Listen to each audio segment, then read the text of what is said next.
Brilliant. Okay, morning everybody. Welcome to the today's pension meeting. Today's meeting of the local pension committee, which is taking place at County Hall in Leicester. For those online watching around, this meeting is broadcast live via the County Council's website and will be available for viewing after the meeting. Can everyone please switch their microphones on when wanting to speak and turn it off when you have finished, and I'll try and remember myself. I've received apologies from Mr. Barclay and Mrs. Wright.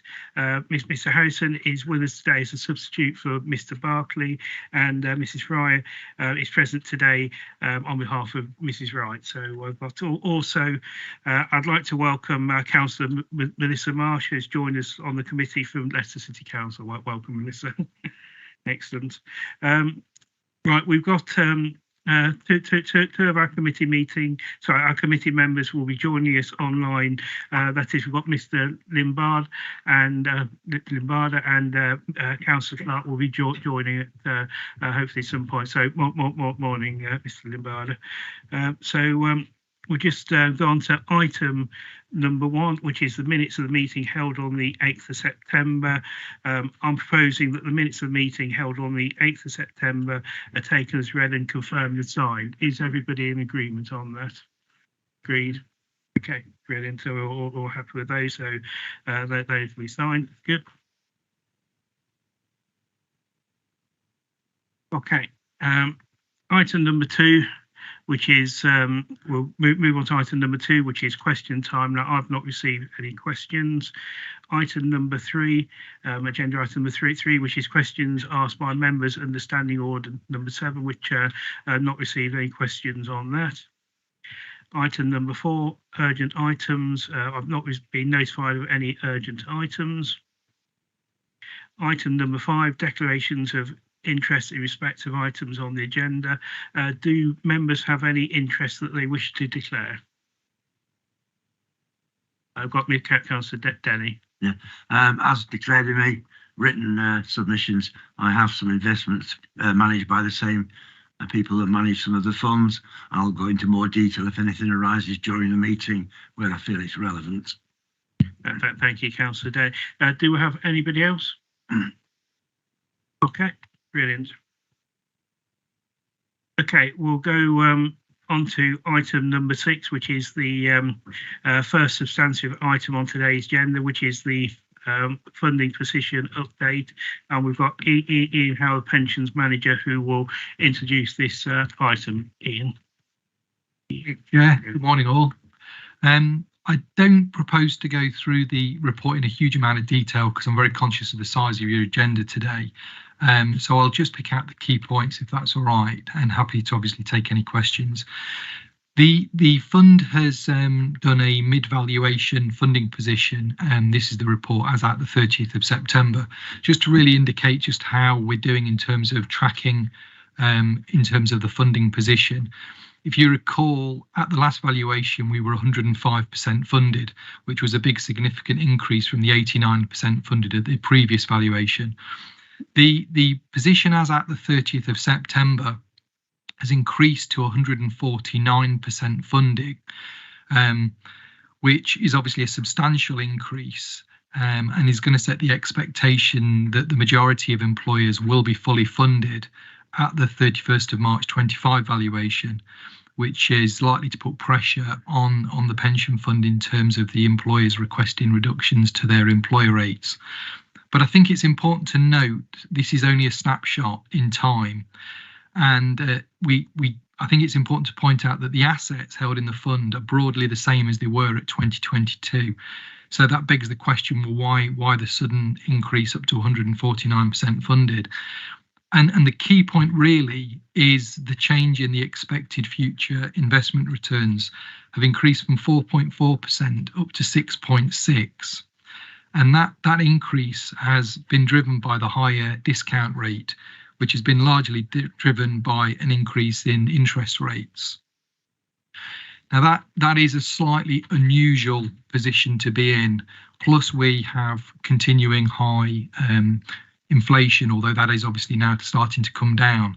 But I think one of the key points here is the actuary estimates just a 1% reduction or a lowering of the discount rate can reduce the funding position by about 20%. So I think that kind of gives an indication of that 149 can quite quickly come back down again. So given the unusual sort of circumstances that we're currently in, I think I'm just want to add a word of caution really about that 149% funding. It does look good and we are in a good position, but I think we just need to be a little bit cautious in terms of where that's going to take us at the March 25 valuation. The key thing as well is we want to continue to do the same position in terms of when we give money back to the employers in terms of an employer reduction in rate, and that was agreed by committee at the last valuation in 2022, and that's detailed in table 35, which is where anything sort of over 120% funded for an employer, then we'll start to look at discounting down, and we want to continue to maintain that position. The other point is the timeline. I've added a timeline into the report that details how we're going to roll into the 2025 valuation. You can see there's quite a long run-in time, and I think it's important I state that because with what I've said earlier, things can change in the markets and they probably will change in the markets. And that gives us plenty of time to roll through this to get as much detail and thorough work with the actuary in terms for the 2025 valuation. That's really all I was going to say, Chair, but happy to take any questions. Thank you, Ian. Does anyone have any questions or comments? Got Councillor Cartwright. Well, thank you, Chairman. An appropriate time of the year I fully support the report, by the way, sir, so thank you very much for that. And an appropriate time of the year to thank all of the fund holders and administrators for their work during the year and to wish them a Merry Christmas, because all of this is achieved by their hard work and efforts, of course, and the funding position is delivered by all of those different elements of it that bring it together, that gives us such good news. So fully welcome that and wish them all a Merry Christmas, as indeed so do to the rest of us in the room this morning, Chairman. But I'd like to propose, in the light of COP28 taking place right now, that motions submitted to the board from district councils, such as my own HBBC, that were seconded in my name, that the LGPS require Central Pool to set up a specific fossil-free fund. At the moment, none of the investment portfolios offered is explicitly excluding fossil fuels, thus preventing clarity, sir. I know that other LGS pools in the UK, including Brunel, the London Coval Investment Vehicle and the Border to Coast Pool, do have such funds in some research that I've done as a result of the LGPS asking them to be set up. So the motion I table, sir, is perfectly valid, and furthermore that these funds are popular and performing well. Having a fossil-free fund would make it simpler for us to reduce our carbon-intensive holdings in companies producing coal, oil and gas in line with our net zero strategy, and yours, of course. It would also give us a straightforward fossil-free investment option should these companies' shares tip into being stranded unexpectedly fast, which is a real risk to the fund. Therefore, having such a fund would make the scheme safer in perpetuity. Much of the Leicester LGPS money is invested via the Central Pool, who also invest for Cheshire, Derbyshire, Nottinghamshire, Shropshire, West Midlands and Worcestershire, all of which I'm sure would welcome a fund just specifically being named fossil free without interfering with any of the other funds. I'm not asking for that, sir. So as to just add for clarity and direction. Would anybody happily second my motion, sir? Just on that, at the moment, we are just on this item asking for the report to be noted. I just take advice, are we allowed to take other amendments on this? Yeah. We're just noting this particular report. So we're asking for an amendment on this item, I think, the proposal. So, but we're not making any decisions on this, are we, today? So I don't think that proposal is a valid one.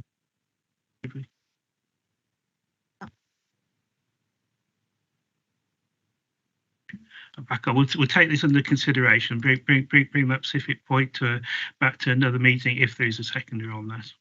This seemed the most appropriate time in the agenda, but being new to the committee, there are other agenda items, and the LGPS is brought up under other items. It just seemed the most appropriate time. So surely it would be better for me then to raise it under a different item on the same agenda today. I think we'll bring that back as another on agenda item at another meeting. We'll have a proper report and look at that one.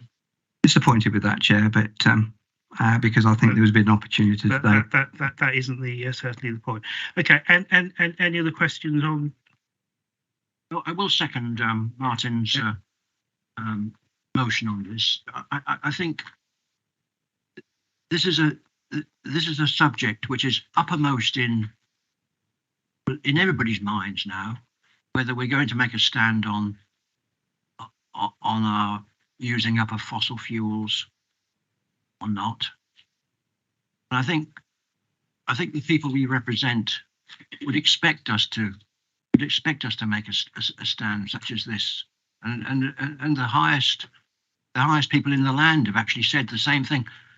Is it not possible to actually have this motion recorded now and for debate later on if it can't be debated today? And I don't really understand why it can't be debated today, but if it cannot, can at least what's being proposed be on the record so that everybody knows the issue and can consider it seriously? It can certainly be recorded, I think, and we'll bring it back to another meeting. Thank you. Okay, on the sorry. Question. Sorry, Nick. I didn't see that. Thank you, Mr. Chairman. Just quickly relating to your question, I would support the idea of a fossil fuel-free fund within the LGPS Central, just as an aside. But coming back to this committee, this report, I think the person who comes to mind is the late, great Victor Meldrew. I don't believe it. I simply don't bloody well believe it that we are 149% funded. I think it's what the actuaries have come out with because of particular interest rate amendments, and particularly the 6.6% return. If you look at elsewhere in the paper, I think in the last 10 years we've made about 5%. We've done pretty well. 6.6% is pushing it, quite frankly, and it's not prudent to assume at 6.6% return. That is what happened in America. In lots of cities, is that they assumed a discount rate and their funds 6-7%, and then they didn't make it, and some of them have gone bankrupt. So I think we should. I totally agree with Ian that we should have a great deal of caution about this number and the 6.6%. I just don't think we should base the funding of this fund on that particular number. I think it's an aberration, and it's, quite frankly, it wouldn't be prudent for the interests of people of this fund. Thank you, Nick, for your response to the question that we're looking at the funding position update. We have Mr. King that wants to make a comment. Sorry, Chair. I think Councillor March was before me. Sorry. Sorry, Councillor March. Thank you, Chair, and thank you for the report. One of the things, so I'm very new here, and I've been given an hour of training from officers. I've been sent reading from and many hours of online training. I've been sent 3 PDFs in separate emails to read to kind of get my head around this issue, but at no point in all of that, and so perhaps you can advise, Chair, is any kind of feedback or anything from the 100,000 people we have who have their pensions with us. And I guess I'm interested in maybe, I'm sorry, I'm probably raising this at the wrong point on the agenda. I'm just interested in where I could find that sort of information as well, because very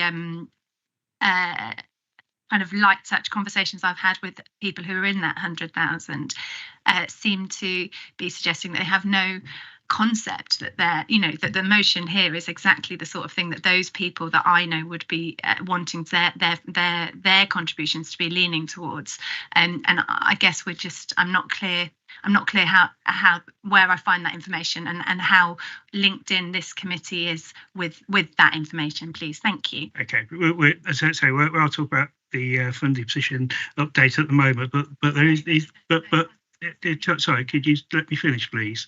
Thank you. But I was just going to say that we have carried out various surveys, questionnaires across. I think and Kat can probably just come in there, if that's okay. So I could probably share with you some reports. We had an engagement last year, and that received about, I think, 1,000 responses, and that included a question about engagement and divestment. And we saw it was a very mixed response, but we didn't see, and if anything, it was slightly more on the engagement side than divestment. But we did see a kind of very polarized view. But I can send you the report that went to committee in November, and then there was also a second consultation in where the report went to March committee, and that was on the net zero climate strategy itself, and that those reports set out the views of members that were considered and all the engagements we received from kind of numerous groups on those issues.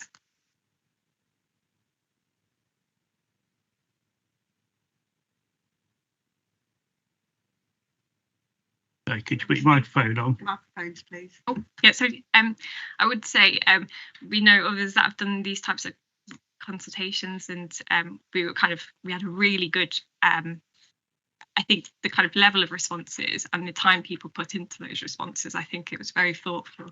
So they were really helpful, and all went into the net zero climate strategy. Although I think we recognise that was the first time we've kind of consulted and engaged with members. So there's obviously room for kind of learnings for any time we do that in future. Great, thank you. Sorry. Thank you, Chair. Just to highlight then, so we have done 2 rounds of engagement ever, and we had 1 and then 1.7% of people responding. So we perhaps there's an area for us to be thinking about how we do more of that and how we do that better, because my understanding of people who are members of this scheme is that they have no idea where their pension, whether they're drawing a pension or whether they're paying in. They have no idea where that money is sitting at the moment, and 99 or 98.3% of them we've never even spoken to about that. So I think there's some more work for us to be doing. Okay, thank you. I mean the consultation has gone out to every member. That's correct, isn't it? So it went out on our member self-service. So basically that's 40,000 members that have signed up to member self-service. Can I raise a point of order, Chairman? We're completely off agenda here. Yeah, actually that is true. If we're going to go straight into this area, it needs to be agendaed as an item. We're completely off. We've got a lot on the agenda, Chair, if I may say, and this is going way off beast. And I think you need to sort this out, please, Chair. Yeah, no, that's fine. I was allowing a bit of lenience as it's Councillor Marsh's first meeting, but we'll leave it there. We'll just go back to the item that we're looking at the moment, the funding position update. And are there any further questions? Got Mr. Pitt. Thank you, Chair. It's the movement in the funding position is, as the officer suggested, is quite high. I mean, it's gone from 105% to 149%, and clearly it's very sensitive to the level of investment return. So it does create, I was kind of supporting what Nick was saying earlier as well, I suppose a little bit of doubt. It does seem to move an awful lot, such that it could, if you go down from, 6% returns expected down to 5, it goes down to 120. So I think you're right to be very cautious about changing the contributions from employees, given that it is so sensitive to such changes. And I think it's important to bear that in mind, and I think I would support the officers in taking that approach. I mean, the economy is very uncertain at the moment. There's an awful lot going on. I think to assume 6% or 7% going forward, as Nick was saying, it doesn't feel prudent. So I would support a lower assumption for investment returns. Okay, any response back from that? Yeah. So it's got Councillor King. Yeah, thank you, Chair. I did want to just offer some comment on this report. So just following on what the colleague over there just said, I think this, going from 105 to 149% is wow. If we're all getting that sort of investment return, we'd be all laughing. So I think there is very much. I think it's very much. We need to treat this as an anomaly, as the officers have said, and we need to still be quite cautious because it's the old adage, isn't it? What goes up can go down. And I think we need to be very mindful of that. So whilst it looks fantastic, and it is, it'd be interesting to see what the next valuation shows. And if it's consistent and if it stays at that level over a sustained period of time, now that's when we can start having a different type of conversation. But I think as a snapshot now, I think it's well done to everyone, blah, blah, and all that stuff. But until we've got a kind of consistent pattern, and certainly I'm sure employers and contributors to the fund, if it was sustained over a longer period of time, given the pressures on their funding elsewhere, I have no doubt they'd, if there was some relief in contributions from the employers, I'm sure they would be very happy about that because it would reduce the burden. But we'll just have to wait and see in the longer term. So it's good news, but we just need to see if this can be sustained. I don't think it'll be at this level the next time they do this, and so we'll just have to see where it is and how that pans out in the medium to longer term. Thank you, Chair. Okay, brilliant. We've got a question for Mr. Denny. Can we start to wrap up this item? Yeah, I was just going to get moved on because we have a mind. Snapshots are always confusing. Trends are everything. I think we just got to wait and see. Great. Thank you for that succinct comment. So, sorry, Declan, did you have? It was just to, I suppose, round it off in some ways. But if you wanted to move on, can do. But broadly agreeing, it's a checkpoint on the way. We need to have a full review of the assumptions, then we can make sort of proper decisions. But as Councillor King touched on, you don't want to sort of give an unstable position to employees where you whipsawing kind of what the contribution rate is. It's kind of you sort of gradual sort of turn it. And if there is a long-term improvement, then that is when you look at sort of employee contribution rates being sort of adjusted downwards. But yeah, just not off a single data point, which is I think the point has been well made. Great. I think that's quite well summed up. So the committee's been asked to note the funding position update report. Can I take the report as being duly noted? Agreed. Brilliant. Okay. Yeah, which I was just about to do. Before we go on to item number 7, I've actually taken some further advice, and we can allow you to make your proposition or your motion under item 12 as an amendment. So I just want to get the right advice first before we went on with that. Okay, thank you. Okay. Brilliant. We're going on to item number 7, which is the summary valuation of the pension fund investments on pages 33 to 48 of this agenda. We have Bhulesh is the Senior Financial Analyst Investment Manager who will introduce the report. Bhulesh, so if you'd like to introduce this, thank you. Thank you, Chair. It's our standard report that we have every quarter. We've got a couple of new bits added on. So purpose is to provide the pension committee with an update of the investment markets and how individual asset classes are performing.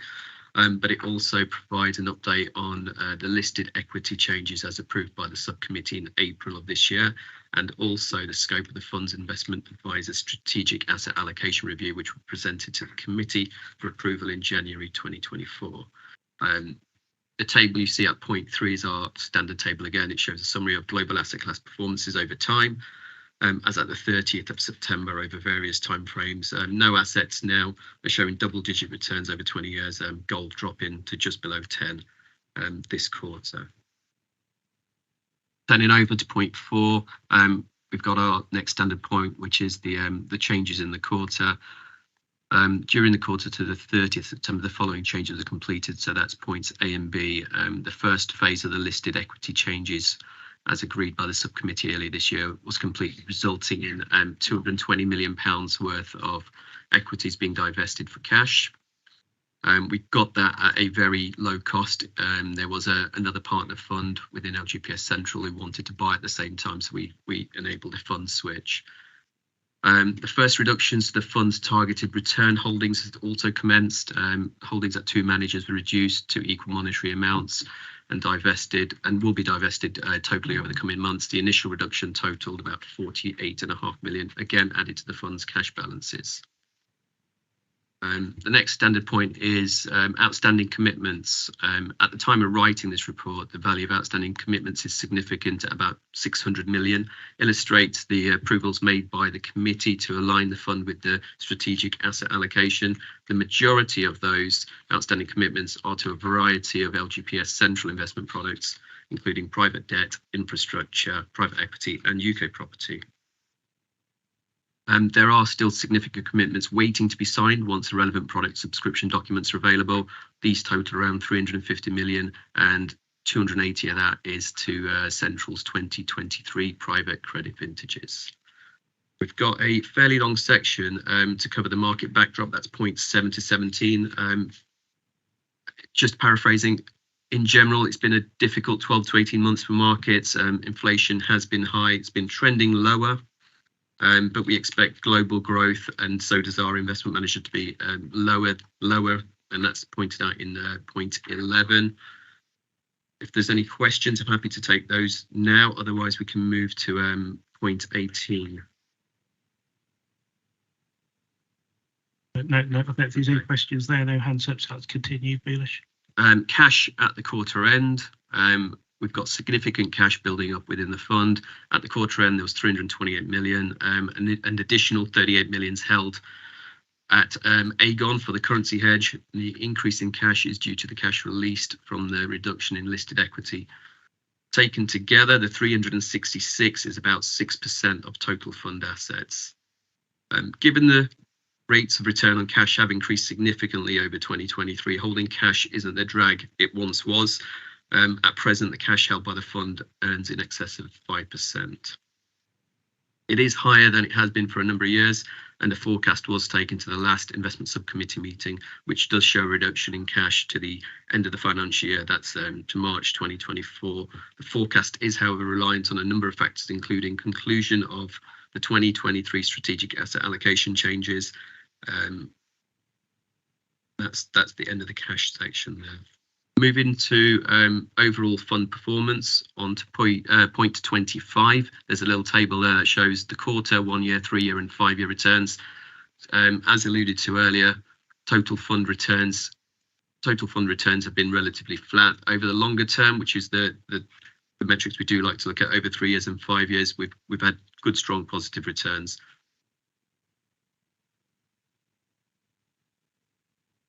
Moving to point 31, which is the update on the listed equity transition.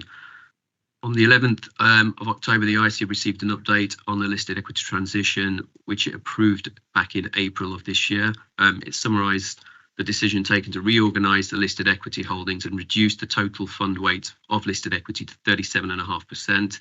The appointment of a transition advisor, and a 4-phase plan to reduce towards that 37.5%. As previously stated, phase 1 of that plan was completed in September with the 220 million received by the fund in cash. At the time of writing, the plans were in place for phase 2. That has now completed. That was completed on the 15th of November.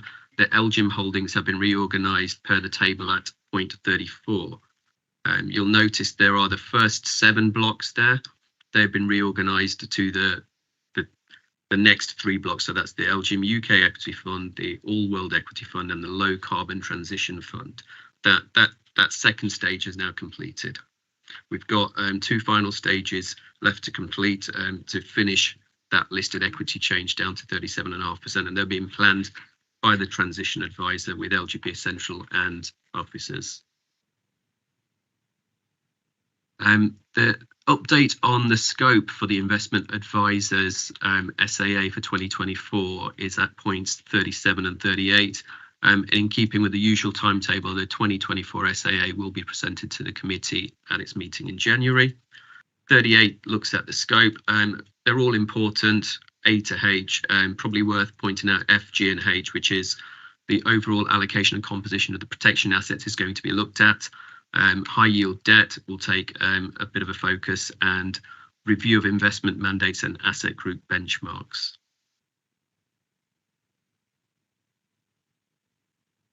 We've got a table over at point 42, which talks about how we've managed to work through the 2023 SAA changes.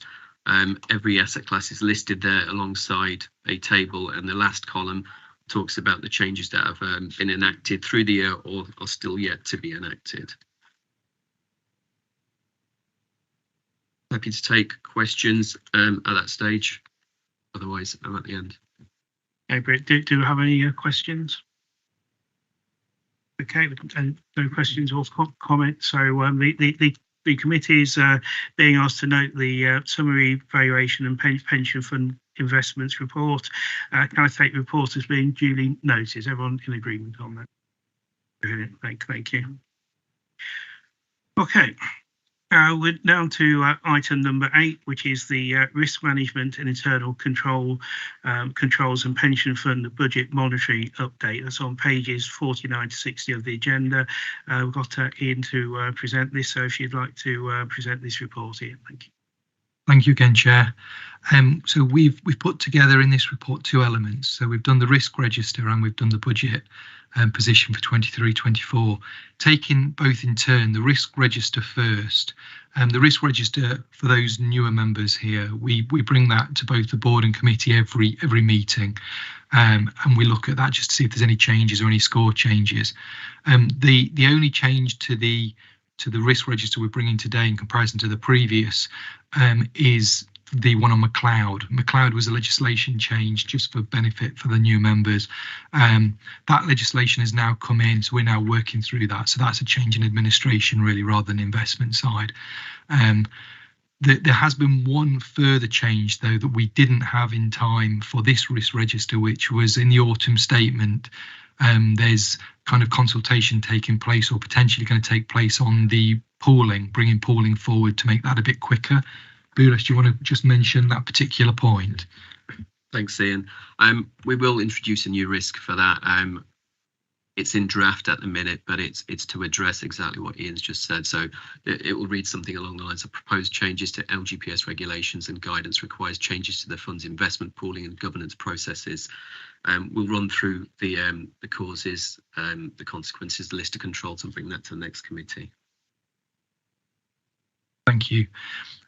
In terms of the budget, what this is just bringing to you really is to show that the budget is on track in terms of where we were expecting for 23-24 to where the expected spend is for 23-24. We will bring to the March committee the 24-25 budget that will require sign off and the business plans as well. But this is really just to give you a position statement on where we're at in terms of 23-24 and to show that we are on track. Happy to take any questions. Do you have any questions? Sorry, Mr. Booth. Very quick comment, Ian. I totally agree that we should have a risk about governance relating to government interfering and telling us where to put our money.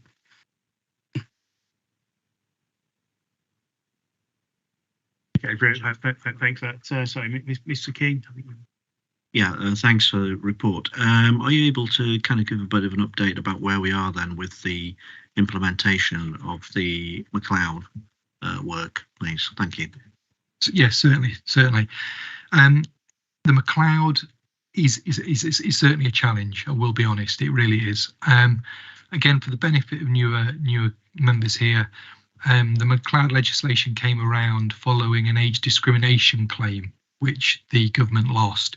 So effectively, what we've got to do is compare the career average benefits to the final salary benefits for each member since 2012 going forward up to 2022.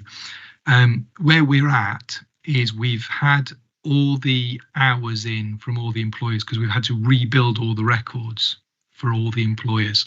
So that's taken 2 years to give you an idea of the scale. In terms of that, we've nearly finished that. We've got about 90% done in terms of those. What we're now doing is any new retirement or any new leaver who are in scope are being calculated with the McLeod remedy in place. So that's kind of drawn a line in the sand in terms of new cases, so the backlog isn't any bigger, if that makes sense. Once we've done that and it's completed, and there are still some anomalies because not all the system calculations are working in every single scenario, but the majority are. We've highlighted some that we've reported back to the system provider.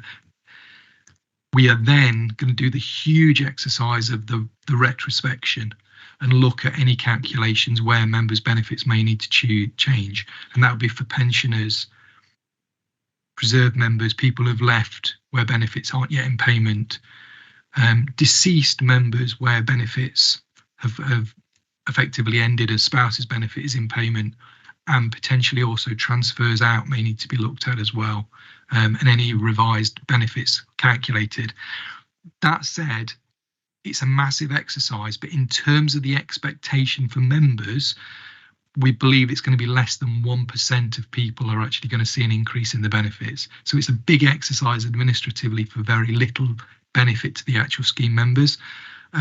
So far, we've only found 2 cases that are actually going to get an increase, and they are only very small increases. So that's just to put some context around it.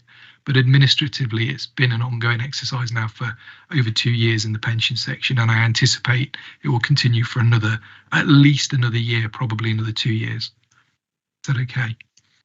Yeah, that's all very, very helpful, and especially the actual specific number of cases that have actually, because we're talking tens of thousands of people in any one of those categories or have membership of the pension fund. So to find that to date you've only found 2 and at a very low level of uplift is for all the work, but unfortunately it's got to be done. So that's where we are. Thank you anyway. Thanks. Great, thank you. I have a question for Mr. Cartwright. Thank you. That very well explained, and I think you've come apart from one point. You talked about deceased, so where it's passed to a partner who's currently survived the deceased. What about people that have deceased that were paid incorrectly in the first place before they deceased? That's the only point you didn't raise. Surely that's being looked at too. So they were entitled to claim. They claimed. But they died before it could be reassessed. That's where I'm going with that. Thank you, sir. Certainly, yeah. They don't need to claim. It'll be automatic. So we will look at those cases. There's no sort of legal claim that people have to make to qualify. This is a bit of a red herring because some companies have got on the bandwagon here and made out that people actually have to claim for this and they're trying to generate income from this. They don't need to do that. They qualify anyway. The deceased cases will be incorporated when we do the deaths as well. So there's two sides to them really. There's deaths with an ongoing benefit, and then there's deceased full stop, deads as we call them. Horrible term, but we will look at those as well. Yes. Thank you. Are there any further questions on? Sorry, not online questions. Mr. Limbardis, I've got hands at the top. Different positions on different screens. Thank you, Chair. Morning, everybody. Hope you're all well. Sorry I couldn't be there with you today. Just a quick question, Ian.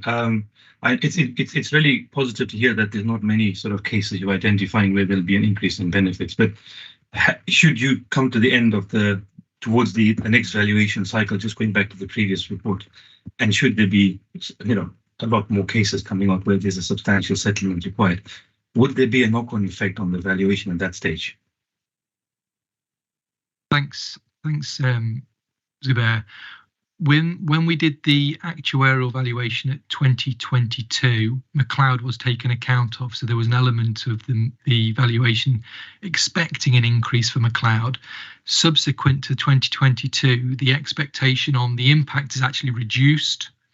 So arguably, there's been a very slight overstating on the potential cost on the 2022 valuation. So I think it's only minimal, Zubair, it's tiny fractions, but it's already been scoped effectively. But the actual end game we think is going to be lower than the expectation at the 2022 valuation. So just to hope that gives you some level of assurance there. Yeah, no, thank you. It's useful. It's just taken in context of the next valuation. So it seems as though it's probably already been catered for Yes, previously. yeah. Okay. Yeah. All right. Thank you. Thanks. Yeah, thank you. I don't think there's any further questions on this. So, okay, the committee has been asked to A, approve the revised risk register, and also B, note the current budget forecasted cost for the pension fund budget for 2023-24.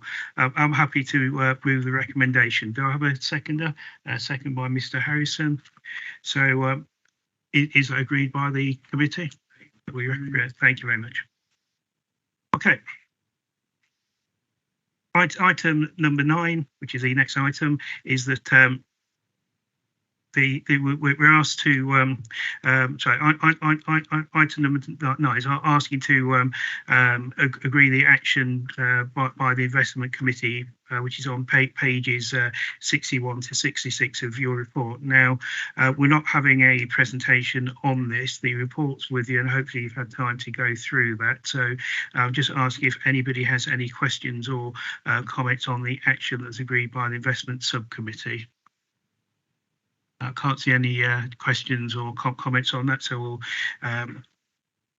we'll go on. The committee has been asked to note the report. Can I take this report as being duly noted? Agreed. Thank you.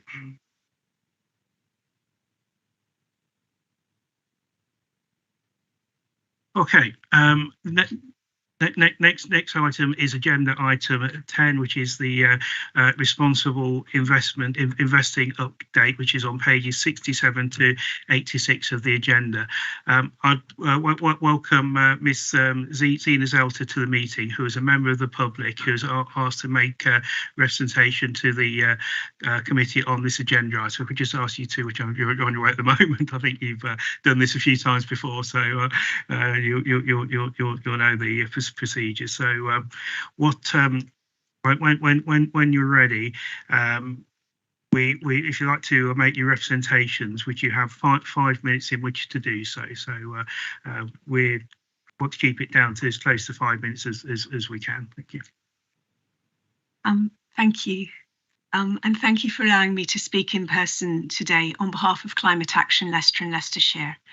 As a group, we have thousands of members locally, hundreds of whom are in your pension scheme, and we're supported by 5 local councils who've now passed motions this year calling on you to end your investments in fossil fuel producing companies. So we want to ask you to question the assumptions and beliefs which underpin your approach to responsible investment. We're concerned that some of the assumptions we've heard repeatedly in this committee over the last 4 years are preventing you from creating real-world change when it comes to the carbon emissions of fossil fuel companies. And at the moment, these companies produce almost half the world's carbon emissions. There are several of these assumptions which we'd like you to consider, but the one that we want to particularly raise today is the belief that fossil fuel companies are part of the solution to climate change. Our question to you is, what is the solution that you think fossil fuel producing companies offer? Carbon capture and storage is not expected to become a fully functioning technology for at least 10 years, but the world must halve its carbon emissions within the next 10 years in order to stay below 1.5 degrees of global heating. If fossil fuel producers were serious about developing carbon capture and storage technology, they would be pouring all their capital expenditure into it. Instead, they're deliberately using the idea that it might be a solution to make organisations like this pension fund continue to invest in them, at the same time as they spend their capital on opening new reserves of oil and gas. Now, obviously, we need to continue using oil and gas while the world transitions to net zero. But equally obviously, this oil and gas is already in production. These reserves don't need investment because they're already operational, and they contain enough fossil fuels to carry the world to net zero. The only realistic way in which fossil fuel companies can become part of the solution to climate change is by halving their fossil production by 2030. But by putting the vast majority of their capital expenditure into opening new oil and gas reserves instead, these companies are clearly showing that although they claim to be listening to shareholder engagement, they have no intention of doing what's needed within the timeframe necessary. By continuing to invest in and engage with them, you're doing exactly what they want.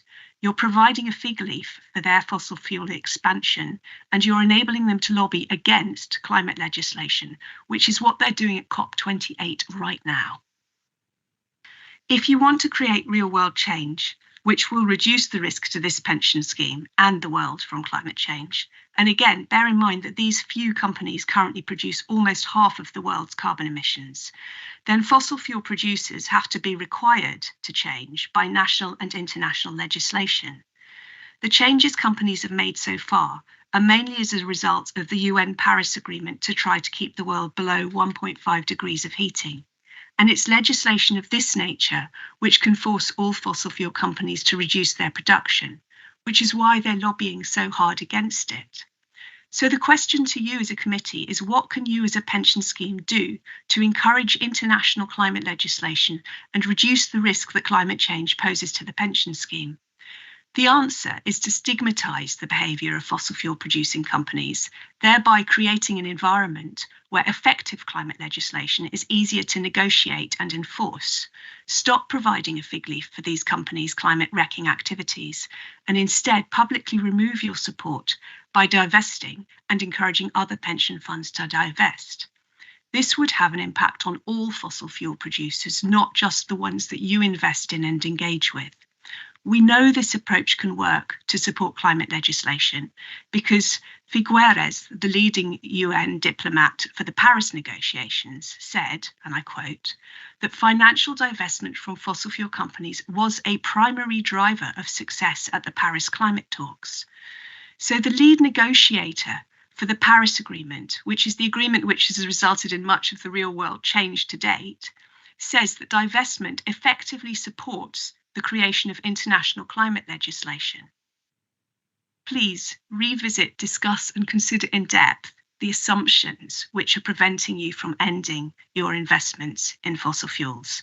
You have the power to support real-world climate legislation instead of supporting the drivers of climate change. Thank you. Thank you, Zena or Ms. Selter. Appreciate your comments and within the 5 minutes as well, which is always good. So that's great.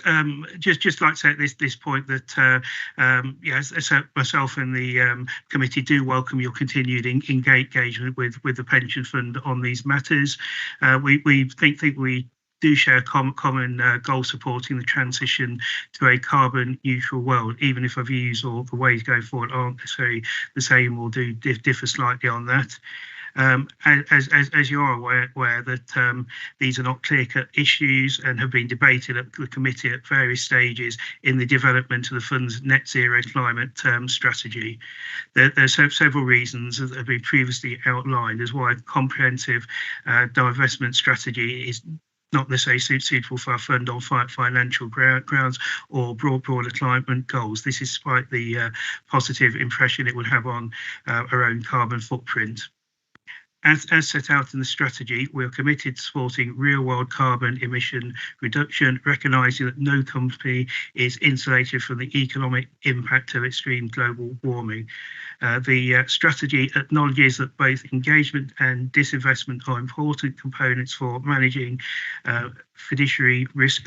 Make sure I get that word right. That's one else I do struggle with. But there are considerations we know many of our investment managers will be making on a day-to-day basis when determining risk for our investments, which is important.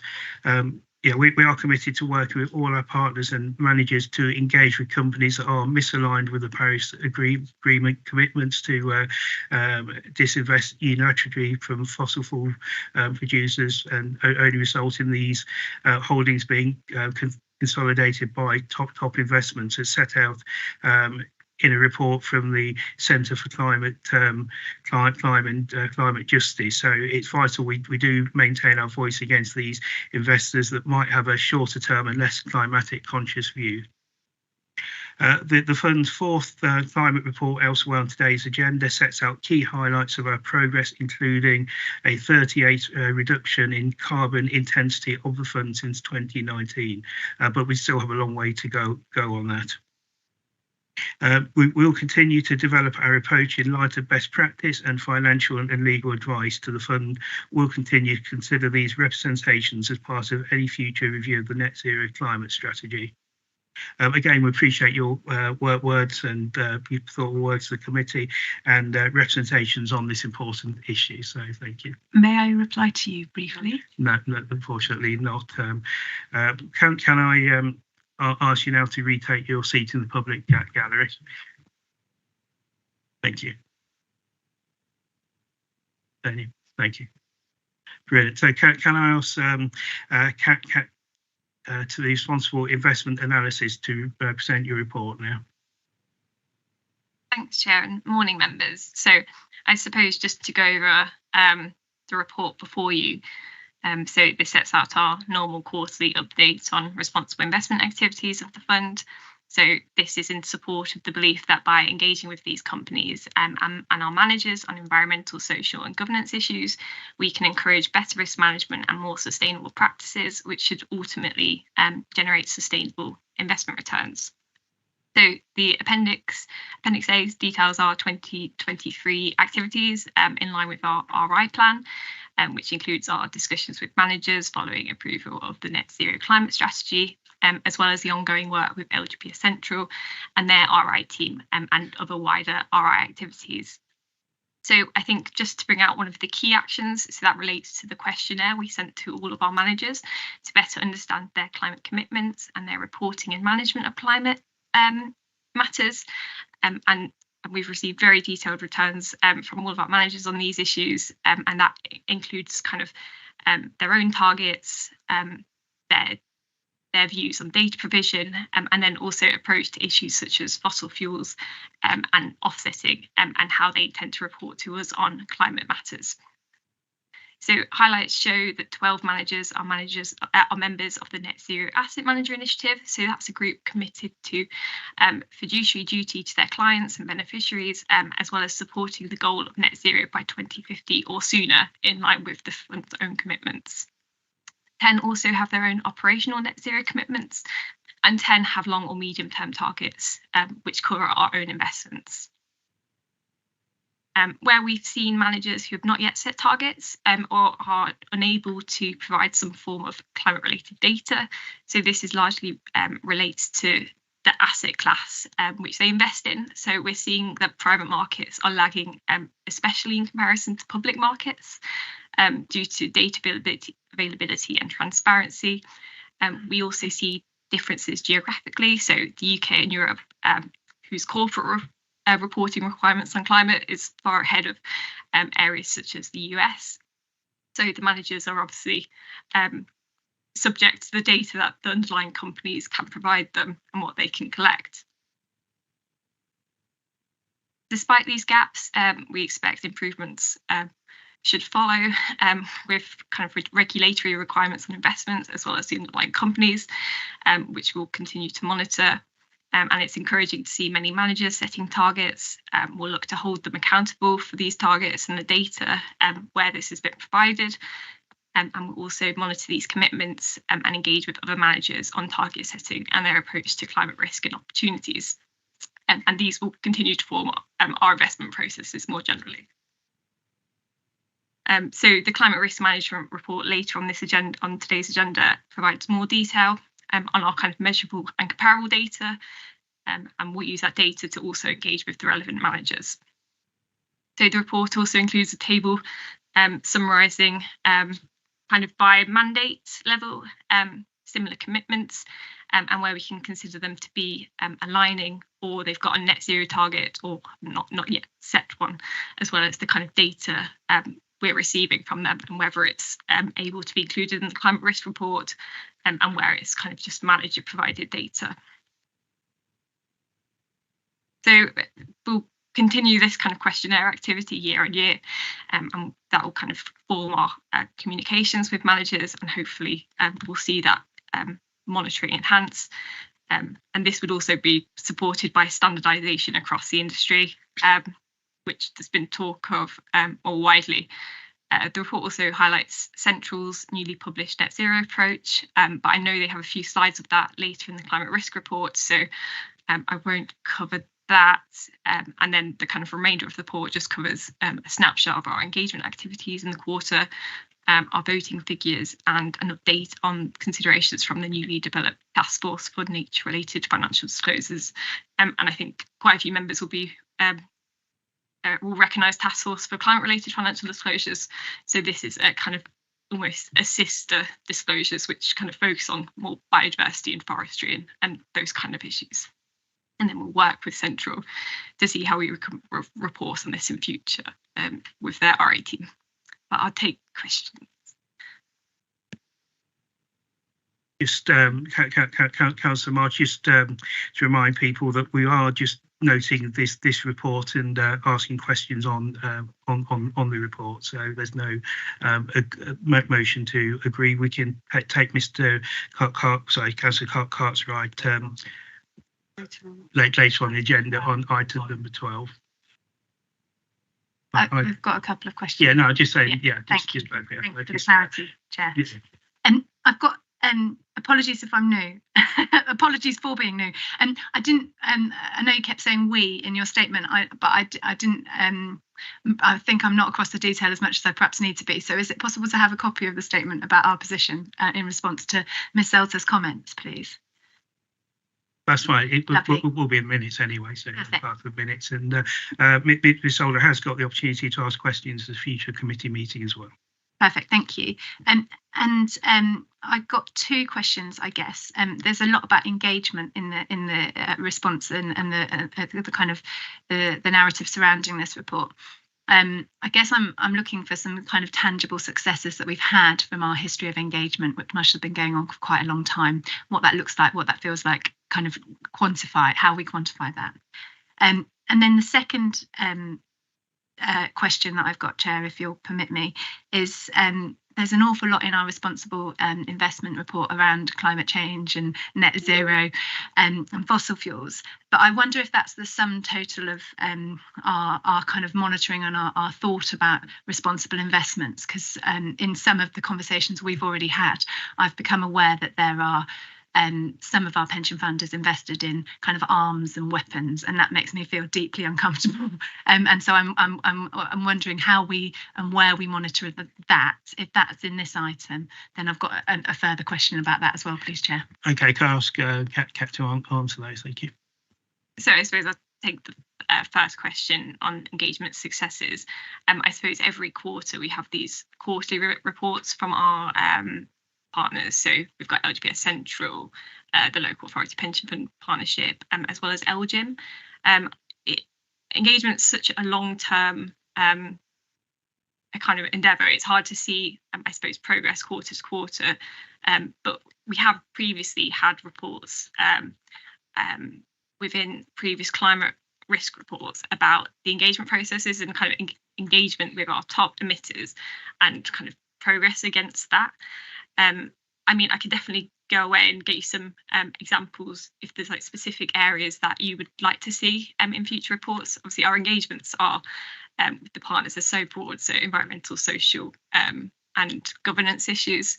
So that's from and LGPS Central themselves are doing a stewardship review, and I know they're looking quite keenly at how they can put in place key performance indicators where they can measure against these engagements, because I know in some of the reports you'll see they've kind of, you know, you'll email a company or you have a meeting and then I guess it's that follow on. So that's something LGPS Central in particular are especially keen looking at, where they can you know, verifiable impact. Your second question. Yeah, so it's more about our active engagements. So it's not necessarily within this report. I know after our conversation, we have kind of gone back to our managers and kind of tried to quantify what that exposure is, because it'll be defence and aerospace, how they're doing it. We're finding, I suppose, there's a lot of grey areas with what can be classed as arms in terms of, because there's just different data providers and how they analyse it is different between, there's no kind of national definition.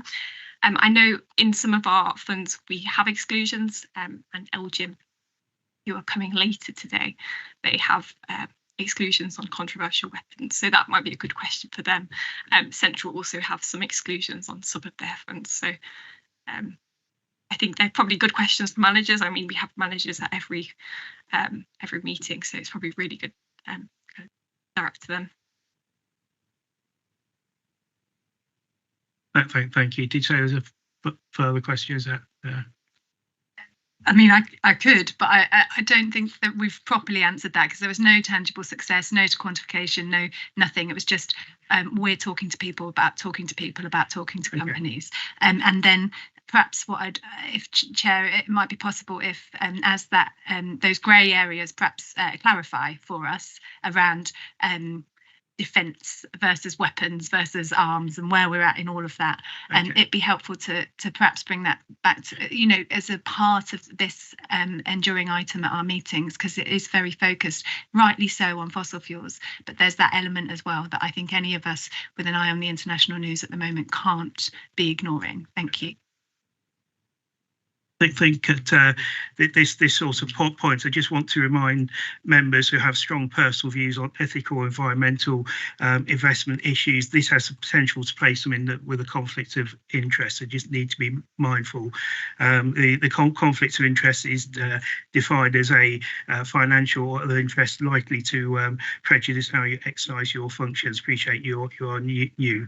It is recognised that some committee members do wear a number of hats, and essentially all committee members recognise the Pensions Committee is not the forum to represent your own local political view to follow effective stewardship of the pension fund. So we just sort of, I appreciate you are new to this committee on here. We just need to be mindful of that side of things as well. Okay, I've got I think Mr. King, who was next on the list. Yeah, thanks, Chair. Sorry, I just wanted to say, so this is just a quarterly update report. What I wanted to say, Chair, and maybe help Councillor March, is that earlier this year we had a very thorough session as the committee about this with some of the managers, and they did go into the very detail that you're talking about, because we did ask them, please explain what this actually means in plain speak, so we actually understand, you go into the meeting, what's it actually achieved for us, and they did do that. So I think somewhere in the depths of the records there's probably is information about that, but that's not for me to give you. I'm just trying to help you out. There was a very detailed look at this when we were looking at bringing forward the policy on responsible investment. And that was earlier this year, which is the result of the consultation that took place, as the officer mentioned earlier, with all the fund members. That's those who are actively paying in and those who defer, at all levels. There was whether people chose to respond to that, as you all know, you can't make people respond to consultations, but that was done. And I think it was very informative. So to me, this is we're making progress. It may not be as rapid as you or others may like, but we are making progress. And I think, as we talked earlier about the anomaly in the or possible anomaly in the evaluation of the pension fund going from 105 to 149% that's nearly a 50% increase in the value of the pension assets. I think I think we actually covered that earlier. So I know, but I'm making the analogy, if I may. You wouldn't want to take this as a snapshot in time. It's the trend over time rather than just one snapshot. Thank you, Chair. Thank you, Mr. King. Kat, do you have anything to come back at the moment, or happy that? I know Mr. Pitt does want to ask a question. Do you have any response to no? I do actually think we have a recording of one of the training that Leadership Central had at last meeting, which might and they also go into some detail on engagements. Mr. Pitt, you're next. Finally. Thank you, Chair. I just want to talk in support of CAT, really. These reports that come out every quarter are always very informative, and it's good to see the progress that we have made in this very important area. I thought the presentation from Member Public was very interesting. I think made a very good point. So I just wanted to make sure that we're supportive of what CAT is doing and the direction of travel that the fund is going, and she certainly has my support. Thank you. Do you have any further questions on this report? Yeah. Sorry, I've got Mr. Bell. Yes, thank you, Chairman. The Councillor March has raised the question of arms control, investment into arms, and it's an uncomfortable fact, isn't it, that this country manufactures arms. In fact, it's encouraging. It is a moral dilemma for us, because it's no good us talking about wanting to send more armaments to Ukraine. I think are we veering on to sort of personal views sort of side of things? Yes, but if it's a specific question. I'm just observing that there is a moral dilemma for us here, which we. Point of order. That we are beginning to get very, very political, very political. And the basis of this body is to look at and safeguard contributions of our pensioners ongoing. That's our key marker here. And it's not the intervention of politicians or various political views. How do we improve and make sure that we achieve the goals of our members of this fund enjoying their pensions and achieving the best we possibly can? So I am concerned, Mr. Chairman, because there's been a little bit and I've sat back and sort of, okay, but it's beginning now, the steam's gathering that we're moving in another direction that's inappropriate and not really helpful to us in what we're trying to achieve. Thank you, Mr. Chairman. Chairman, could I return to the report? If you'd like to return to report itself, yeah, that's fine, and comments on that. Paragraph 22. I very much welcome the reference here to it. It is promising, and we're talking about climate change again. It is promising that despite these factors, managers have set net zero targets where possible and have begun reporting metrics where possible. Where targets have not been set, this does not mean that they are not considering climate issues. In the next paragraph, the fund will look where possible to review and develop investment mandates to increase alignment with the fund's net zero ambitions, which of course brings us back to Martin Cartwright's motion. So there is a general movement here, I think, a general recognition that we have to face up to our moral responsibilities as well as our fiduciary responsibilities. But there is a movement here, and I think it is to be welcomed. Thank you, Chairman. Thank you, Mr. Bill. Anything to come back at this stage, or are we? No, I suppose on the report. To take the point about the mandate, that's always been in the net zero climate strategy, and we've seen that in previous investment decisions, like our the investment subcommittee's commitment to the Quimbrook Net Zero Infrastructure Power Fund, as well as the Stafford Capital Carbon Offset Fund, which is Sustainable Forestry Fund. So I think, and I know Hyman's also look at the investments, and but I think in the report you see I think for certain asset classes this is a lot more difficult than others, and the fund always has to weigh up the fiduciary duty versus any negative impact that might potentially have.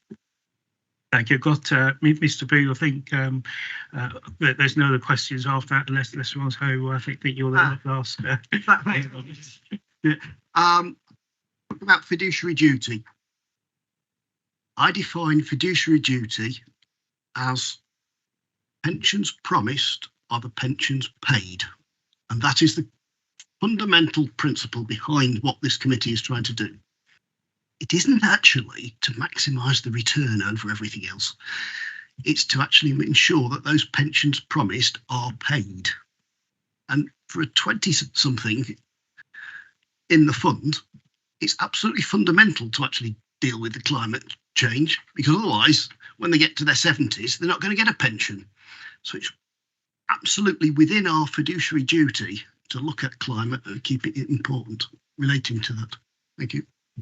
Thank you, Mr. I think with the responsible investment that we are doing, we are moving towards that sort of area. Appreciate that. We do need to make decisions now that look at people, but it's in the future as well as people drawing the pensions today. So it is a balancing act on it all. And I do think we are making good inroads on the responsible investment policy that we do have. So I think I can't see any more hands up on that. So the recommendation is that the committee has been asked to note the responsible investing update and also note the comments from Ms. Zelda. Is that all agreed? Agreed. Brilliant, thank you. Okay, right, on to item number 11. We have the Investment Advisor Objectives 2024 report. That's on pages 87 to 96 of your agenda. I'll have Bhulesh who will be presenting this report. Thank you, Bhulesh. Thank you, Chair.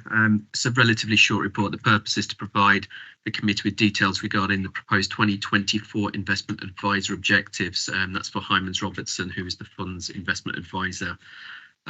The Investment Consultancy and Fiduciary Management Market Investigation Order 2019 requires pension scheme trustees to set strategic objectives for their investment consultant before we enter into services with them. It's a very short report. The appendix does include the actual objectives. The point of note, the major changes here include inclusion of the fund's net zero climate strategy and approach to responsible investment is reflected in all strategic decisions and governance. Happy to take any questions before we move to the next. Okay, do we have any questions or comments for If not, then the committee has been asked to approve the investment advisor objectives for 2024. I'm happy to move the recommendation. Do I have a seconder, Mr. Harrison? Is that all agreed? Agreed. I think before we get on to the next item on the agenda, we'll take a 5-minute comfort break, or as close to 5 minutes as we can. Thank you.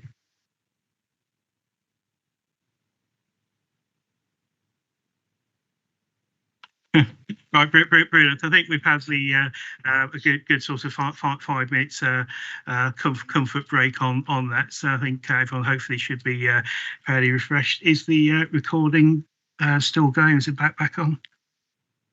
Recording still going, isn't it? Okay, brilliant. Okay, just wanted to double check the technical guys, because if you don't do everything according to the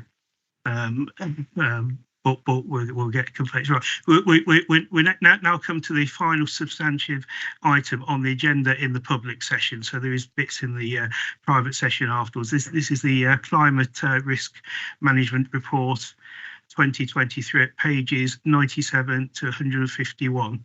I think in the first instance, Kat will introduce the report. I would like to then welcome Mr. Patrick O'Hara, Mr. Edward Baker, and Mr. Alex Galbraith from LGPS Central, who are with us today to also present this item. Then we'll take it to comments and questions and anything else. So, Kat, if you'd like to make a start. Thanks, Chair. I think members that have been on the committee for a while will have seen this, but I suppose for new members, so this is our 4th report of this type, and for the first time within this report, we're obviously reporting against our net zero climate strategy targets. The cover report kind of highlights each target, the fund set, and then the climate risk management report kind of has in the appendix has more detail on other metrics that we can measure against. So the cover report highlights progress against these targets, which show positive progress, especially on the reduction of the weighted carbon intensity, with a 38% reduction since 2019 against a 50% reduction target by 2030. As a reminder, I know we've kind of discussed this earlier, but these targets were set following extensive engagement and consultation with the committee, scheme members, employers, our investment advisors, and the framework from the Institutional Investors Group for Climate Change, which demonstrated best practice available for investors. So obviously high level takeaways, positive progress, but it's not something we want driven only by asset managers' asset allocation. And so that's why the kind of targets about alignment and engagement are so important for the fund to support that real world carbon reduction. So for the first time, we're reporting against this metric, which LGPS Central has set, and they'll kind of go into more detail as part of their presentation. And then, but I'll stop there. I won't take Central's funder, but I'm sure I'll pass off to you. Yes, thanks very much again for the invitation to come and speak to you. I'm Patrick O'Hara. I head up the RI team at LGPS Central. I'm joined by Edward Baker, who's recently joined the team to lead on our net zero efforts and the implementation of our net zero strategy. And Alex Galbraith, who is an analyst in the team, who's done all of the hard work on your report this year and who's going to lead you through it. So I'll hand over to Alex. Thank you. Oh, thank you. Good morning, everyone, and thank you for your time today. So if we just move on to the agenda, so the next slide, please. Just to show you what we're quickly going to be covering. So the first two sections, 1 and 2, are split in the same way that the climate risk management report is. We have section 1 looking at the fund's climate risk management, the framework and the disclosures in place.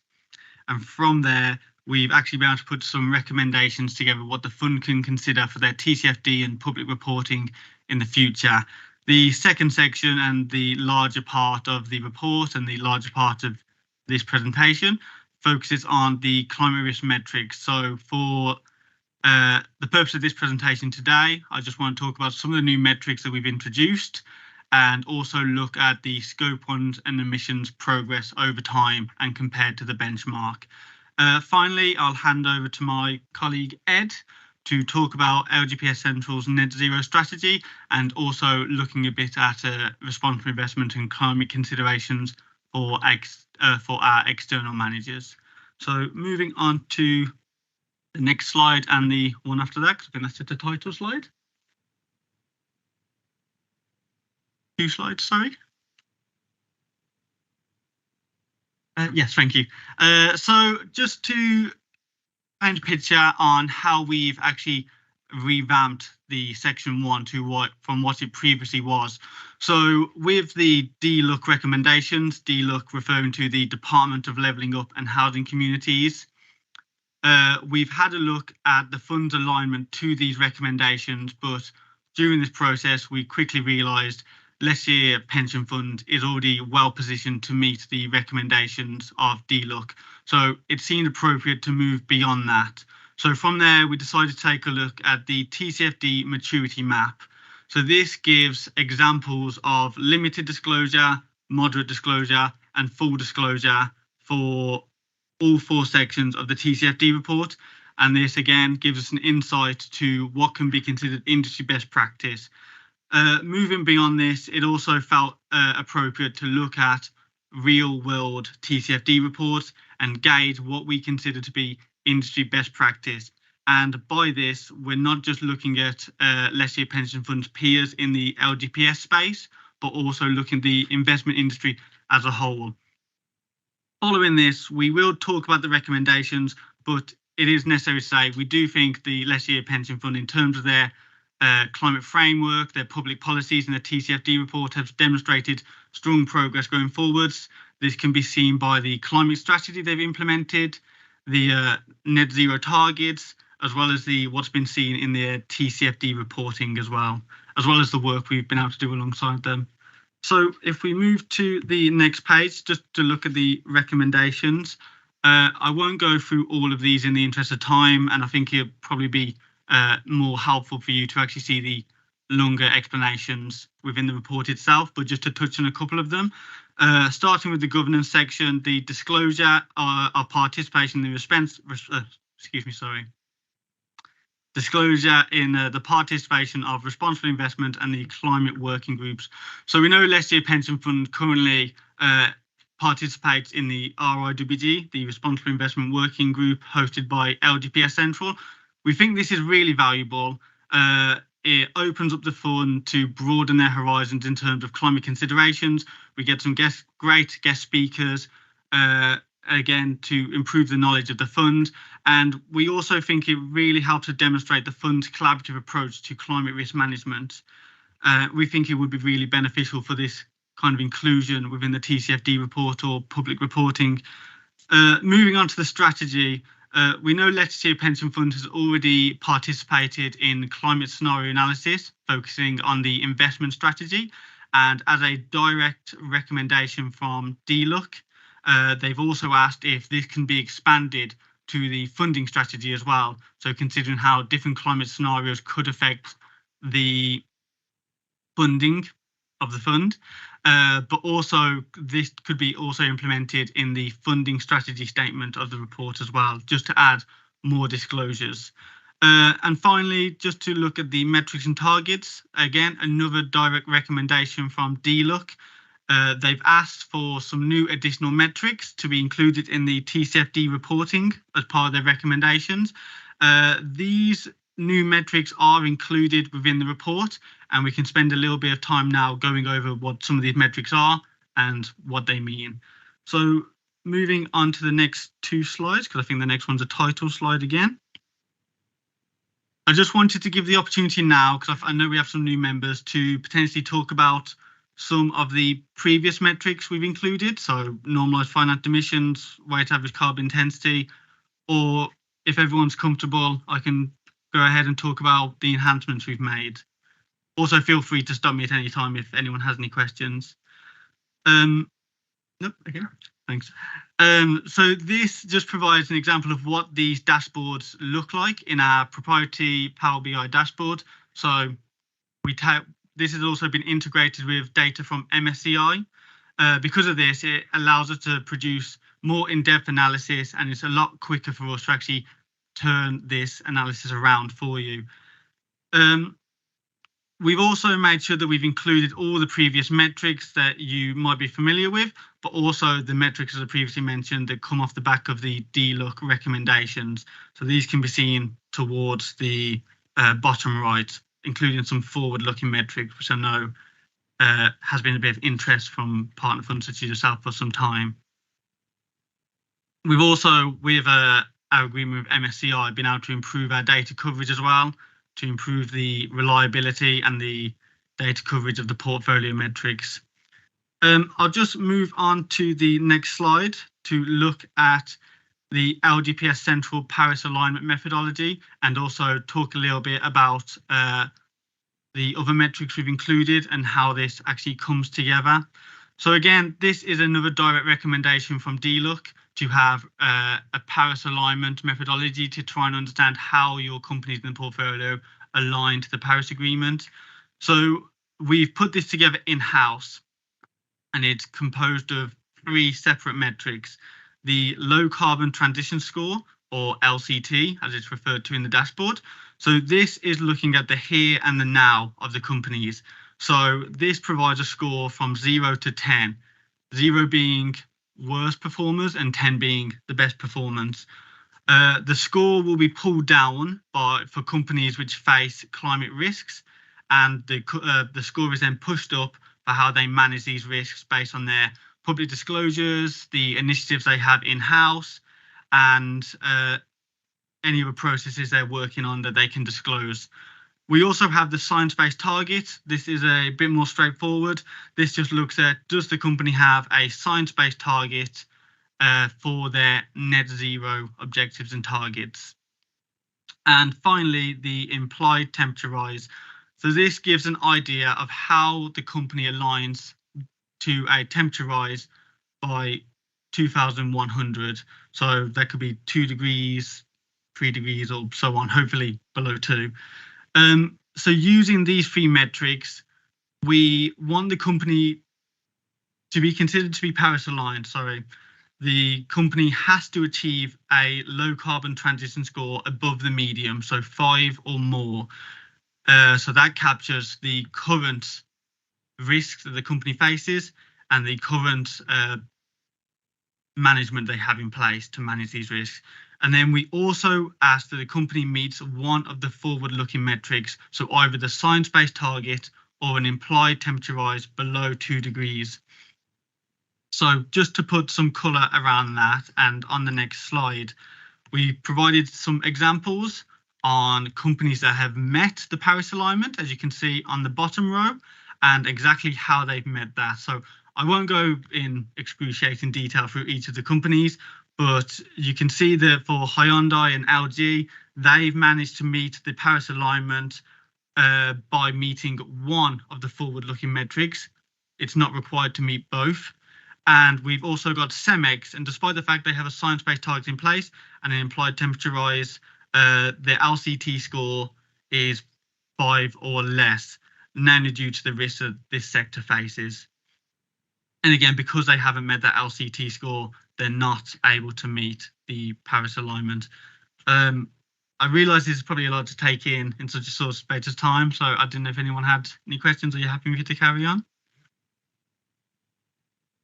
Councillor Martin, quite questions on the actual report at the moment. Thank you.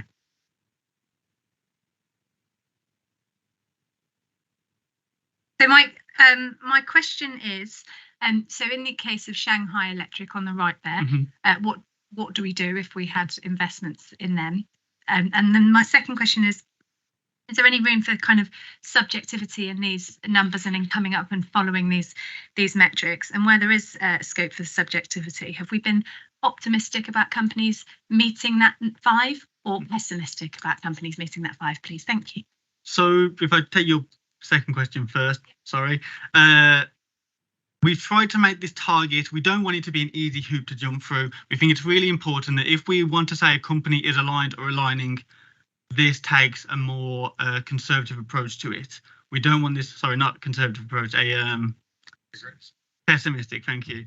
We want this to not be an easy target to meet. We want to have a bit more confidence that the company is Paris aligned or aligning. We don't want it to be easy for them to do jump through.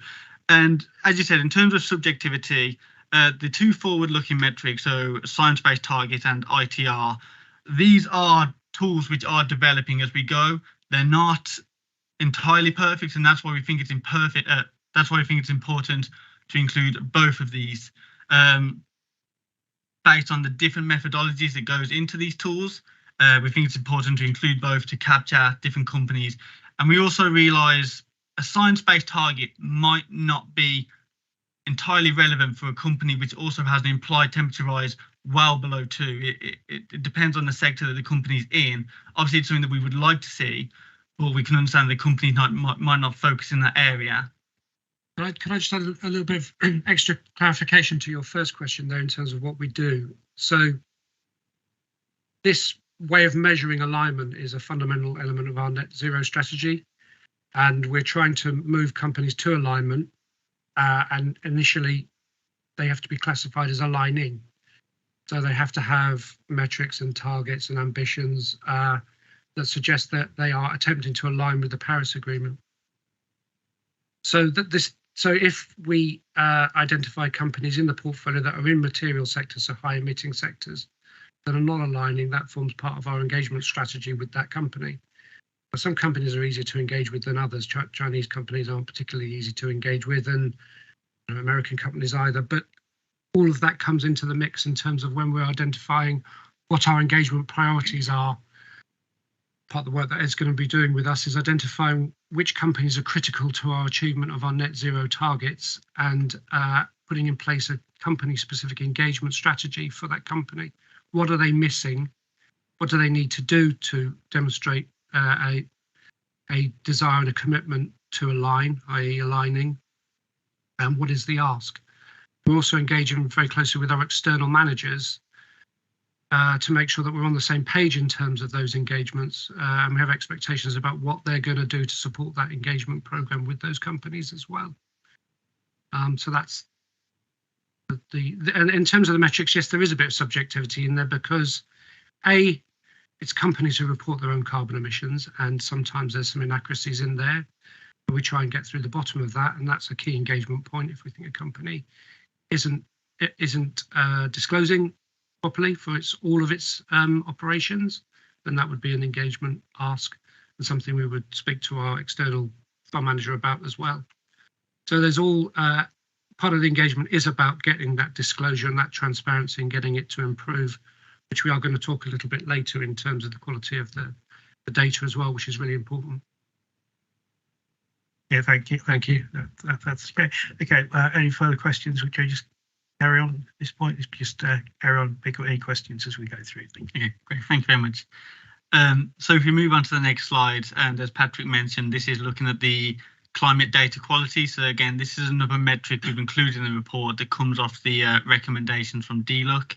And as you can see, it's from what we get provided from MSCI, so the climate data quality metric, it's a score ranging from 5 to 1, with 1 being the best. So this refers to audited greenhouse gas emissions data, and score 5, which is estimated data with very limited support.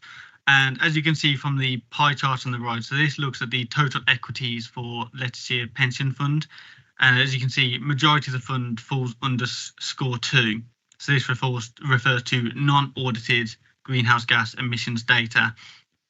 The limited coverage of score 1 generally falls down to MSCI's current methodology.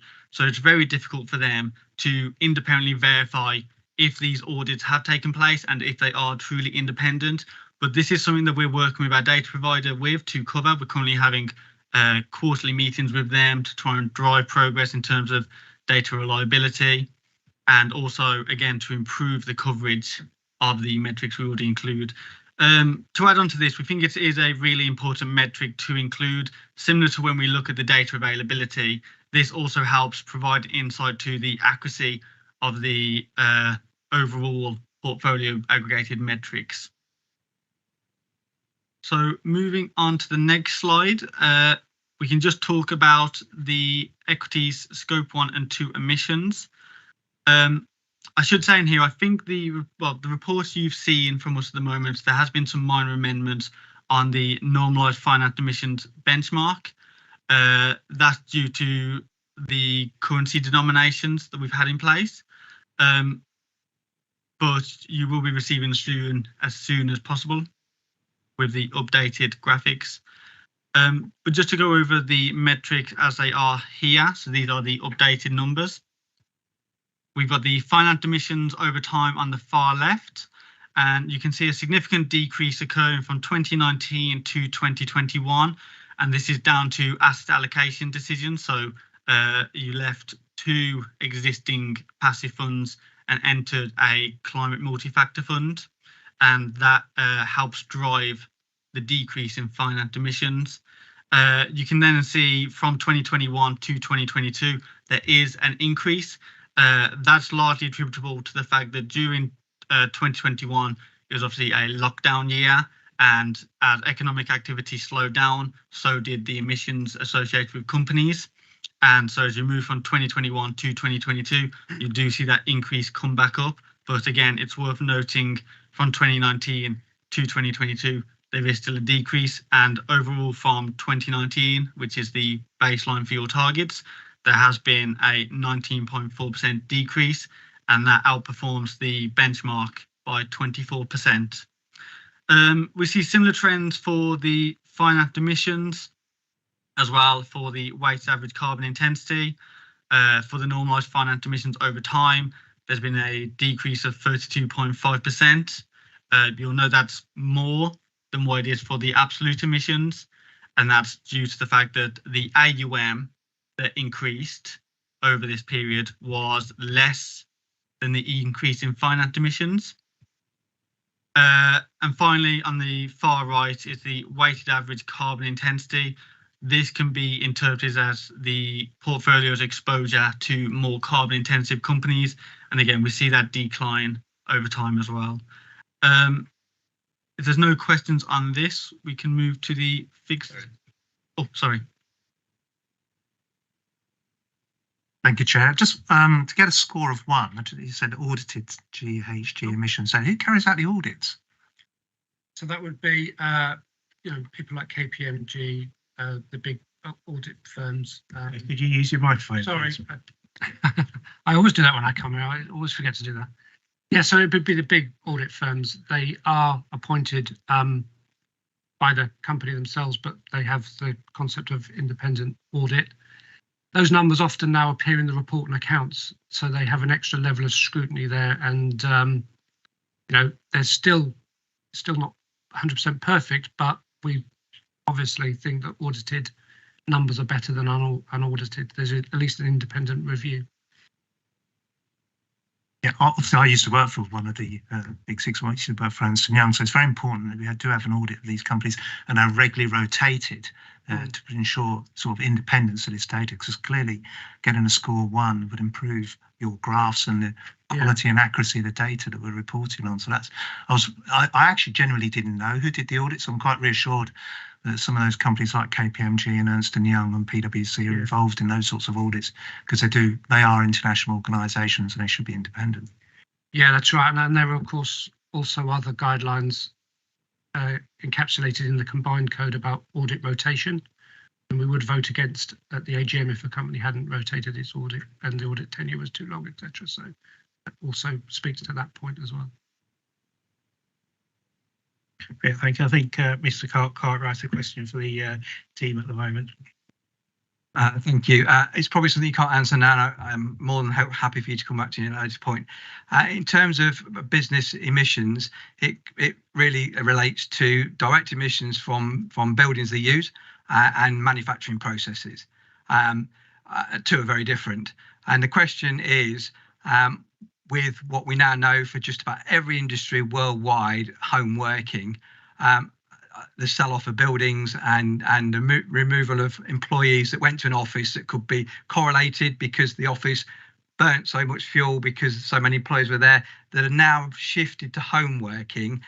I'm just interested how in the future we're going to be able to make an adjustment for what those emissions are that are transferred to the home user, albeit for business use. I'm not expecting an answer now, but there has to be a big fundamental change between any organisation that was 100% staffed in a building that are now 20% staffed in the building, 80% home working. I'm not expecting an answer now, but it's something you'd like to think about. Thank you. Just make a comment on that. You probably see Alex smirking there, because one of the things we are doing as a business is trying to set targets for our own emissions as a business. This is all about our investment portfolios. One of the things we are, covering is our buildings and any travel associated with work. What we're finding more difficult, and we're going to have to probably park for a little while, is people's travel to and from work, because that's their own personal business, and what impact has home working had on our overall emissions as a company. And that is difficult to measure because you're relying on your staff telling you a little bit about their energy usage. So that is a challenge, and there is potential for that to fall behind the back of the radiator, I think, in terms of measuring the emissions of businesses. But it's going to be something that we're going to revisit, isn't it, and try and encourage colleagues to participate in that sort of exercise, whereby we can potentially even help them become more energy efficient at home and save on their energy bills. So hopefully we'll come back and give you an answer in a year. Thank you. We've got Mr. Limbardo online that's got a question as well. Thank you, Chair. If we could just go back to the previous slide, please. I just noticed one of the categories shows there's companies in the portfolio who have got no data, for which we have no data at all. And of course, they don't appear on the score ranking at all. I just wanted to understand a bit more about the sort of the approach around those particular companies. So in answer to that, some of these won't necessarily be companies. It could be cash in the portfolio, or it could be collective investment schemes, so investment instruments based on indices. So you'd have to analyse all of the individual companies in the index to understand the carbon footprint of the index. Pretty much in terms of companies, I think there's some small companies that don't Yeah, because if the company doesn't report their emissions, then our data provider MSCI will estimate them based on a peer group. So in terms of companies, we've got pretty much everything. It's more investment instruments that are very hard to carbon footprint because they're more kind of esoteric in that sense. They're not like a bricks and mortar company. It's a derivative or something like that. It's useful to understand the context because otherwise the first impression was, are they companies just not reporting any data? And what does that mean for us? Yeah, Okay. no, we generally estimate that if they're not reporting, and if they're not reporting, they should, and they're in a material sector, we should be engaging with them on increasing their transparency. All right, thank you. Thank you. Brilliant. I'd like to continue with the presentation. Thank you. Sorry, Councillor Dan, I did see you got a question on this. Yeah, just a quick one. I take it from that then that investments in passive tracker funds would fall into the category which would appear to not be reporting. Is that correct? No, passive funds we do analyse. We don't have a benchmark necessarily to easily compare them to because they are essentially exactly the same as the benchmark in their construction. So when you're invested in a passive fund, that's fine. If it's a derivative instrument that you might hold in the portfolio, and it might be just a small derivative for kind of efficient portfolio construction purposes rather than as an investment, you know, a hedge of some kind. That's when it becomes more difficult. If you've got a derivative where the underlying is an index, it becomes more difficult to analyze that because you'd have to have a look through to the actual underlying index and then be able to analyze every little constituent element of it. The passives we are definitely in there. That's doable. Thank you. Yeah, thank you. We move on to the next slide then, which is the fixed income scope 1 and 2 emissions over time. So this goes from 2021 to 2022, and you can see there's quite a big increase in the finance emissions. This was due to the analysis of the Aegon fund. So obviously, as you invest into a fund, your AUM and your ownership of companies will initially increase, and therefore the emissions that you are responsible for will also increase. It should be noticed though, as you can see from the finite emission, the normalized finite emissions, there isn't actually an increase in that, which implies that while your AUM has increased, the emissions that you are responsible for hasn't increased by the same amount. And that's why that remains relatively stable on the decline. And again, we see a similar story for the weighted average carbon intensity. While the absolute emissions have increased, your exposure to intensive companies hasn't increased based on a more weighted average perspective.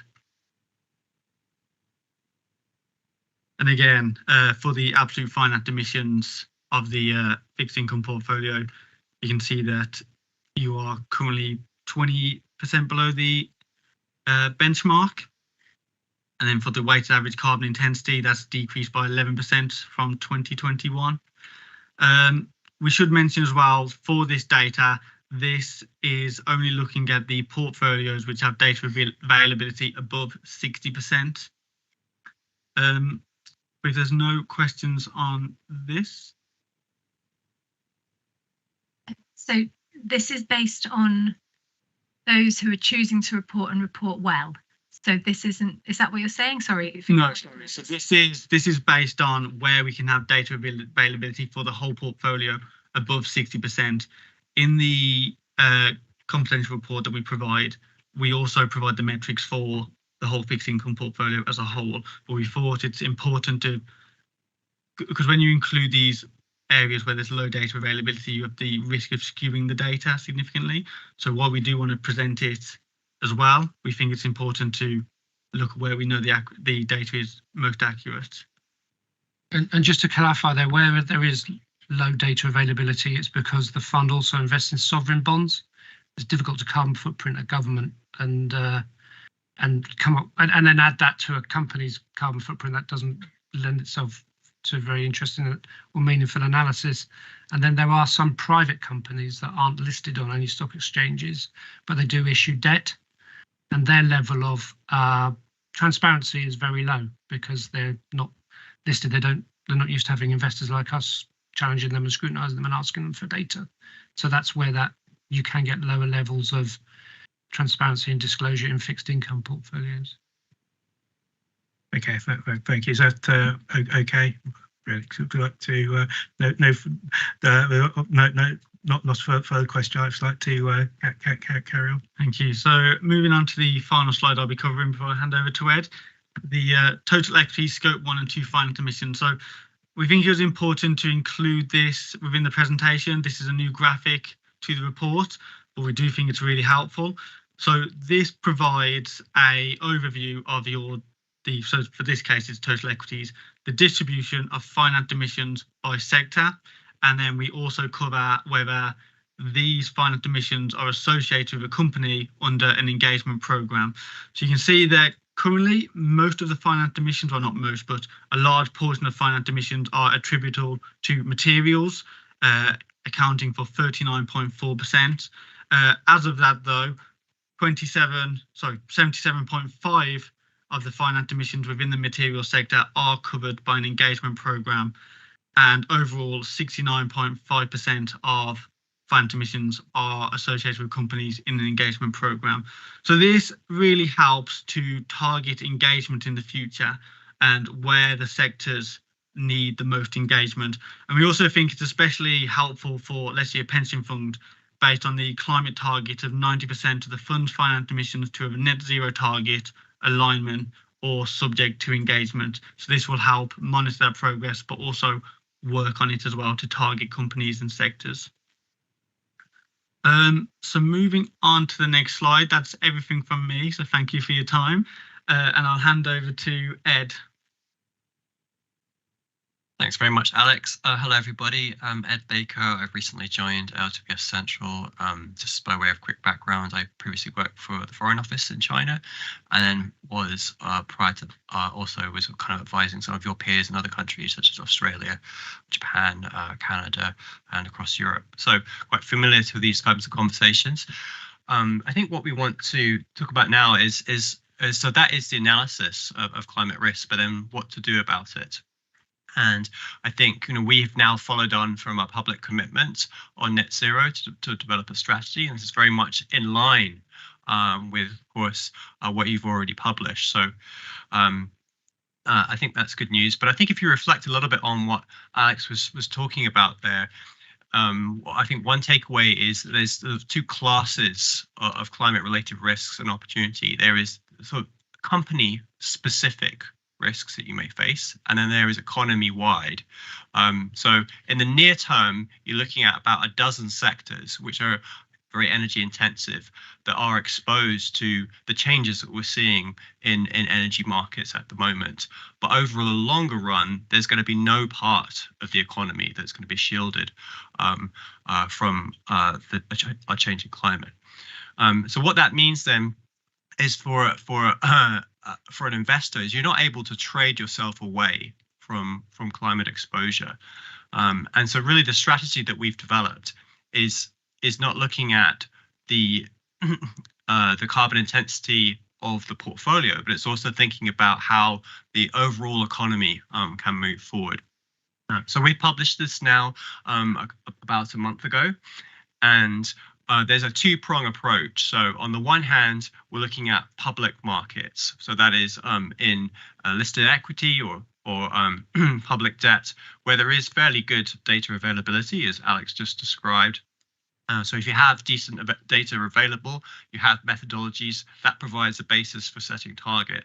But where if you don't have data, or you have some methodologies, then it's difficult to set a reliable target. And that's kind of the situation we're in private markets. So first approach will be to progress on where we have we can set targets with a degree of confidence in the public markets, and then in parallel look to work up and address those data gaps in the private sector. And as I say, I think a key takeaway for us is that it's not just the emissions that are in the portfolio that are a concern, that it is this wider systemic issue that you get with this issue. And that's why we want to work with companies that we're investing in and support this real world transition. And the plan is that we will have a review in 3 years' time, 2026, as to how we're progressing against this strategy. So next slide, please. So in terms of what targets we do have, there's kind of 3 types of targets. So targets on emission reduction, there's targets on the level of engagement, and then there's targets on this forward-looking element that Alex was describing. So that is the alignment. So on emission reduction, what's clearly it's important with 2050, that's 26 years away, that to have some credibility around that, you need near-term measures. So we've got now targets for 2030 and the 5-year intervals after that. And that will kind of provide a guide as to the level of carbon performance that we're looking for over time. And then on engagement, we're really looking to have a greater coverage of the number of companies that are in our portfolio. So we have active engagements, either that's directly through us, through the external managers, or some of the collaborative initiatives that we participate in. And then lastly, on alignment targets, what we're looking to see is that the number of companies that are in this Paris aligned category, grows over time. And so again, we have a 5, sort of a 6-year and a 10-year target for the level that we'll be aiming at. And it should be said that these targets are focused primarily on, entirely on this dozen or so of carbon intensive sectors that are the most exposed to the energy transition. Next slide, please. So a key strategy for us is working through others, and particularly the external managers that we have and those relationships. So we've already presented this to the external managers. We've sought their feedback. We were putting in place a 6-month review period to understand how they're progressing on these, particularly on the engagement strategy. And we're also working on an engagement implementation plan, I think, which will take these numbers and these concepts and work it through at a more practical level, and ultimately get down to kind of company level scorecards for those who will be doing direct engagement with. So I think that is just where we stand on the net zero commitments. I might just check with Patrick, see if he's got any further reflections. Just to conclude, I'd just like to reflect on the journey that Leicestershire has come on. So you've set your own net zero target well ahead of most other asset owners and most other local authority pension schemes, and it's a detailed and credible target. You've been doing TCFD reporting for 4 years now. That's about to become mandated, or some point next year we expect it will become mandated by the Department for Levelling Up, but it's been mandated by other government departments that regulate other types of asset owner. So you're well ahead of that.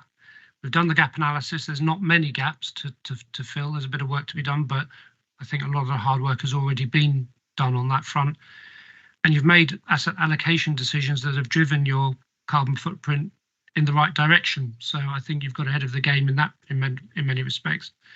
Now, there's still a lot of work to do in terms of engagement and trying to bring about the real world decarbonisation of the real economy, because you can't always rely on asset allocation decisions to achieve your decarbonisation trajectory that you've committed to. But I think there's a lot to be quite proud of and to be positive about. And I would encourage you to continue on that sort of in that sort of vein in terms of taking this issue seriously and engaging with us and your other managers on these important issues. Okay, brilliant, thank you. I have Mr. King first, I think Mr. Denny, and then Mr. Booth. And if anyone else wants to ask any questions or comments, please let me know. Thanks, Chair. Yeah, thanks for the presentation. It's very interesting, and as you say, we appear to have made a lot of progress, and that's very pleasing on one level. But talking about risk, and I was thinking about this while you were talking, and just at the kind of a slight niggle at the back of my mind. So what happens if we've done all this work? I know this is, international treaties and all this stuff that, net zero by 2050, and that's set in UK law. But what happens if, theory behind climate change and all this, and I know people passionately believe it, and they believe that the world is at end and all the rest of it. But if it turns out that that doesn't come to pass, if that doesn't happen, we're talking about the long term here. But so if the long term, there's evidence that climate change isn't happening, and and I know what they're going to say, but it's just a theory based on a lot of academic research, but there's also a lot of academic research that points the other way. So what I'm just wondering is, what happens if this climate change stuff isn't demonstrated at some point in the longer term? How easy, or I don't know, it won't be easy, but obviously then would that in the longer term be that companies would then stop doing this climate, decarbonisation shift that you're talking about? How would we know? And I'm not asking you to go through it now, but I'm just kind of, there obviously then will be a risk to the pension fund and others as well of having decarbonised and disinvested from certain types of assets, I presume, in the longer term. I know it's a very theoretical question, and I can hear colleagues who are, not very happy with what I'm saying, but at the back of my mind, it is a niggle, because at the end of the day, it's a theory. We haven't got the real world evidence currently that demonstrates absolutely 100% that it's actually happening or happened. I know there's people who will disagree with me, but it's just that's what Josh just wanted to ask. Thank you.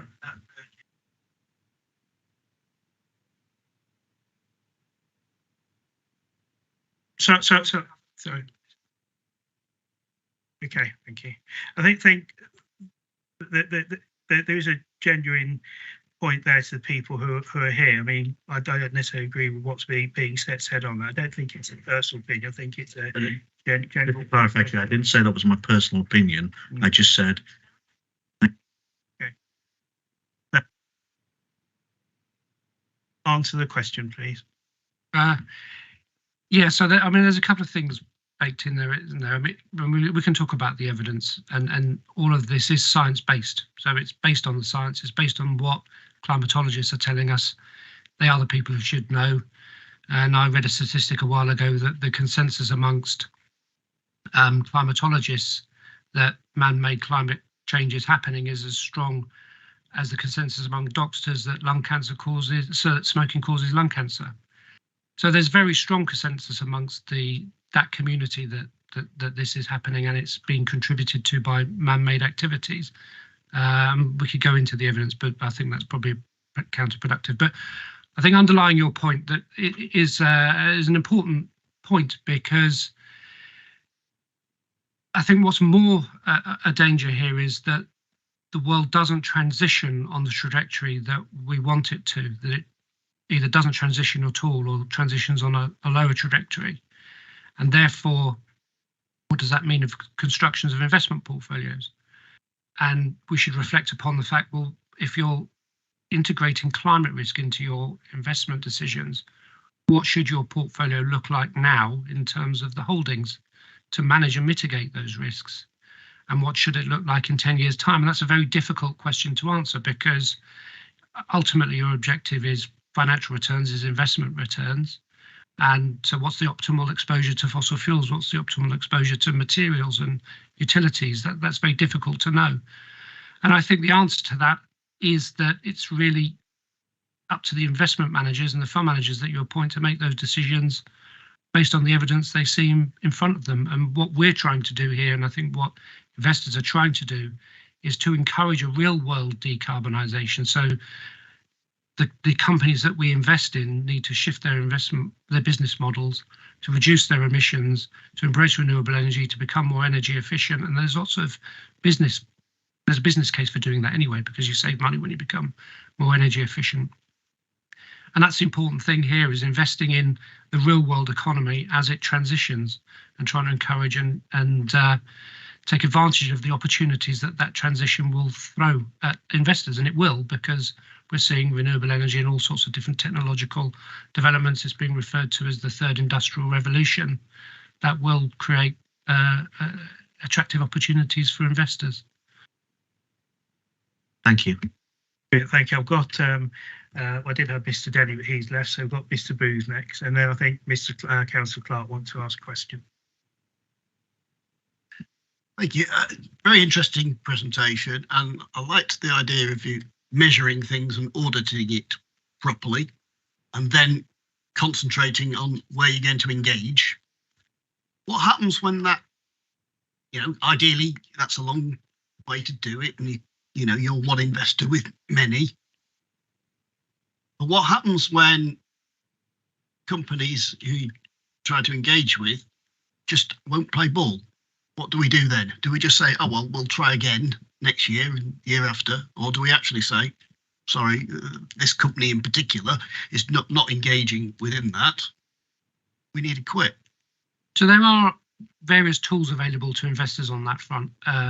And you will start off with an engagement with a company, and there will be various escalations along that route. And one of them might be shareholder resolutions, which we already use, and as we support others, and we put shareholder resolutions on the ballot at AGMs ourselves. There are public debate, and we've been in the press talking about the decisions that BP made last year to change their transition plan. So there's that sort of public pressure that can be utilised, which also is an important tool. We supported we provided evidence for a legal action against the board of Shell last year. That was unsuccessful as a legal action, but again, it garnered a lot of publicity. The engagement with BP continues. And ultimately, if a board is not being transparent, or we don't have confidence in the board, then, and we're requiring our investment managers to integrate ESG considerations into their investment processes, there should be a point when those companies are no longer attractive as investments. The risks that they pretend, it might not be climate change, it could be any ESG factor. The risk profile of the company is either unanalysable because there's not sufficient data around to be able to do that, or you just don't have confidence in management. And we scrutinise our external managers. We meet them every quarter. We go through the portfolio and we challenge them on the companies they hold, on their ESG analysis of those companies, how they've voted, how they've engaged with those companies.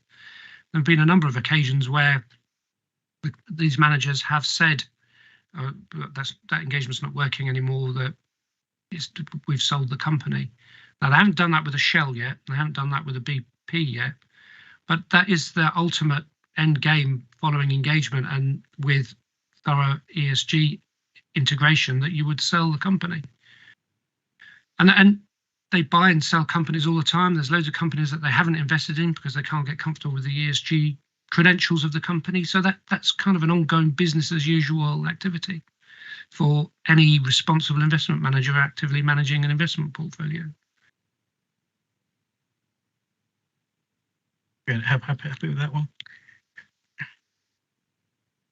It's just that there are times, I understand where you're coming from within that. I just think that, and engagement is great when it works, and it's a long process, and it's not going to be done immediately. They're not going to say, oh, Leicester's decided that we want to do that, so BP is going to completely change their policies. But essentially, there will be a time, and, I thought BP were actually, we're actually going in the right direction. They had an about turn. Well, quite frankly, they're ignoring us. So yeah, I mean, and you get to a position where you actually have to say, well, we've tried, but we failed. Well, it's worth trying. If you failed, then look at it. That's all. I understand the difficulties you have, but I'm just sort of looking at. I think it just may help Patrick out, because obviously Patrick sort of represents Central and focused on sort of managing the managers on our behalf, as it were. But we've also got another layer above that, which is our sort of strategic asset allocation. and so was it May investment subcommittee, was it? That we made this sort of the low carbon transition decision. So in April, so what we do is we're not just looking at sort of the individual manager level, but we're looking at the fund as a total as well, and just making sure we are on track for our targets. We're seeing that kind of continual decarbonisation, so we kind of can continue reducing the financial risk associated with it. So making sure that's happening at the sort of the right pace. We do move things away from the manager level as well into different funds, just to make sure that's on track. So that's why when this report comes back in a year's time, you'll see quite a shift in terms of the funds we use to just make sure we're continually doing that. So even if Patrick's having a hard time on a manager level, it doesn't mean the funds not being able to decarbonise as well. And that's what we're sort of seeing, those sort of two things working in tandem to make sure it does happen. Yeah. Brilliant. Okay, we've got Councillor Clark online who's got a question. Thank you, Chair. Can you hear me okay? Yeah, you can. That's great. Sorry I can't be with you. I'm trying to be in two places at once. I'm hosting an event in the city, but I just felt I had to come out of the event just to interject. I do feel that there's been an unequitable response to two different members of the committee today. But my question is perpetuating. My question is, Chair, is perpetuating. One was a personal opinion, one was a theoretical, not personal opinion. I completely disagree with you. I completely disagree with you. Is perpetuating climate change denial at this committee helpful to fund managers? That's my question. Thank you.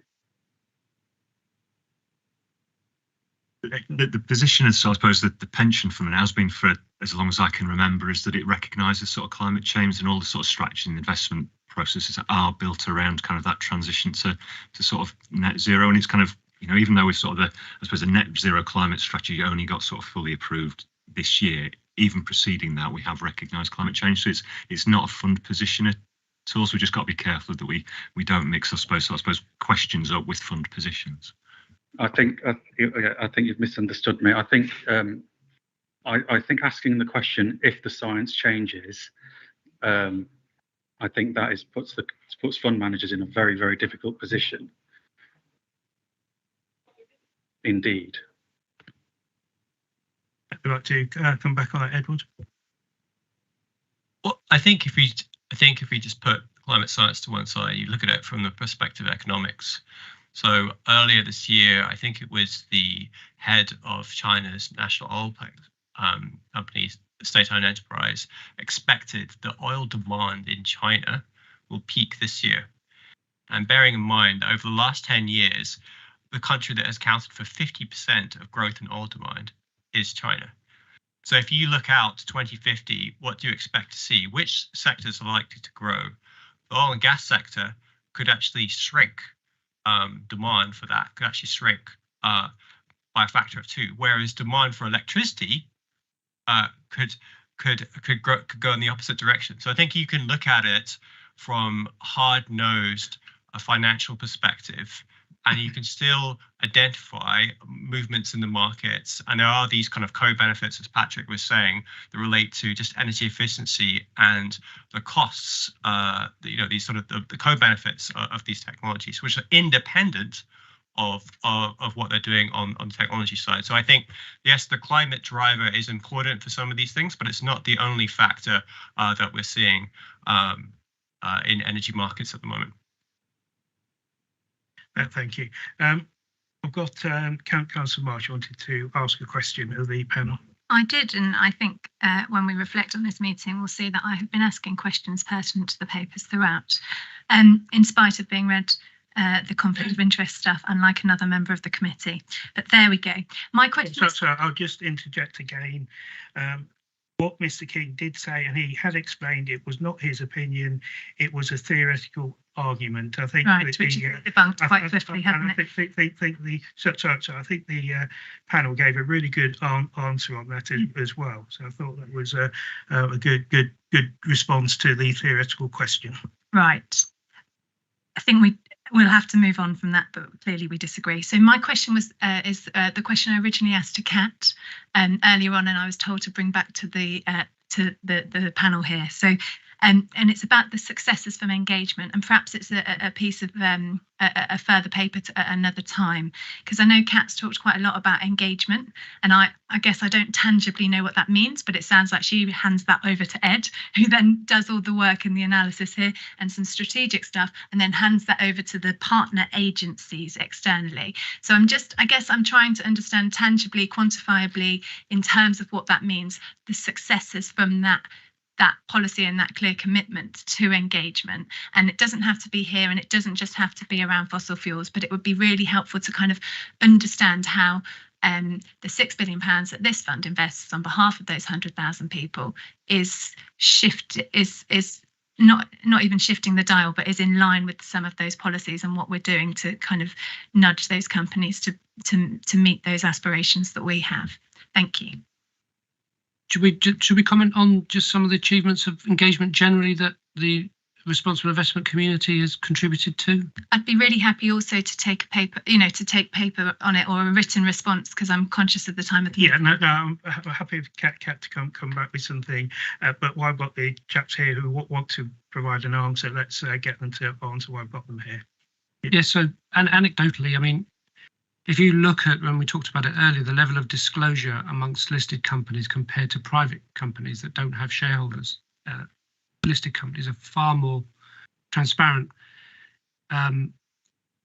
Collaborative engagements such as this Climate Action 100 that represents trillions of dollars of assets under management has successfully encouraged companies to produce papers on their lobbying activity around climate. So lots of the big mining companies now produce a lobbying report and have actually ceased their involvement with industry bodies that are lobbying perhaps in a direction that are not conducive to what the company's saying about its climate policy themselves, which has been a success. Many of these companies have produced climate transition plans and net zero targets, and committing themselves to be aligned to net zero by 2050. The councillor mentioned BP there. BP got a hell of a lot of stick last year when they backtracked on their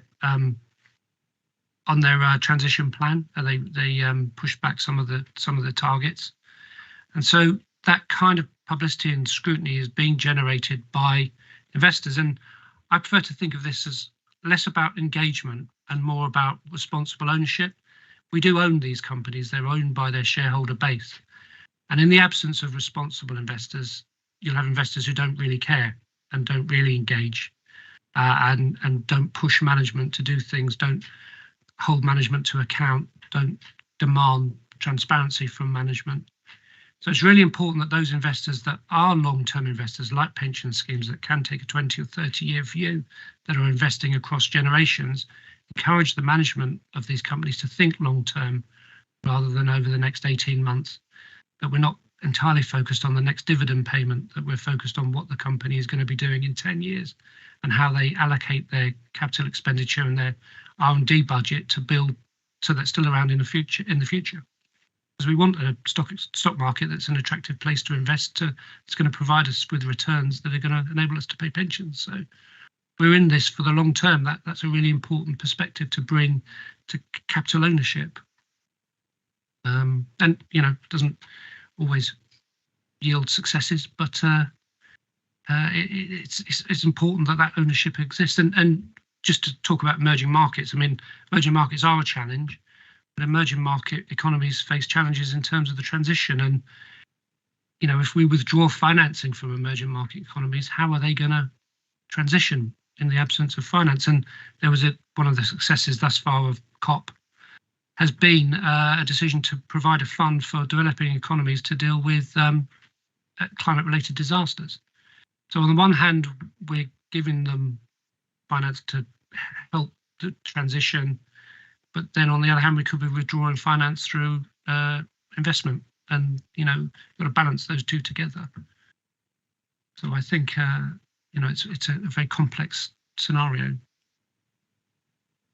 Yeah, do you want to follow up, Councillor March? Yeah, just a request of yourself really to consider whether we ought to kind of we could receive a written paper to note in future around this area, because I think it's a central tenet of the work that the committee wants to support around engagement. It'd be really helpful to kind of understand, you know, in numbers as well as Patrick's outlined here, those successes, please. Yeah, I'm happy to do that. Happy if you're happy to. Okay, I think we sort of taken lots of questions of LPS Central. Very good. I didn't say more specifically on that. So sorry, I'm my train on. I think earlier in the meeting, Councillor Cartwright did make a request for a proposal. So I want to give that opportunity to put that now if you want to put that.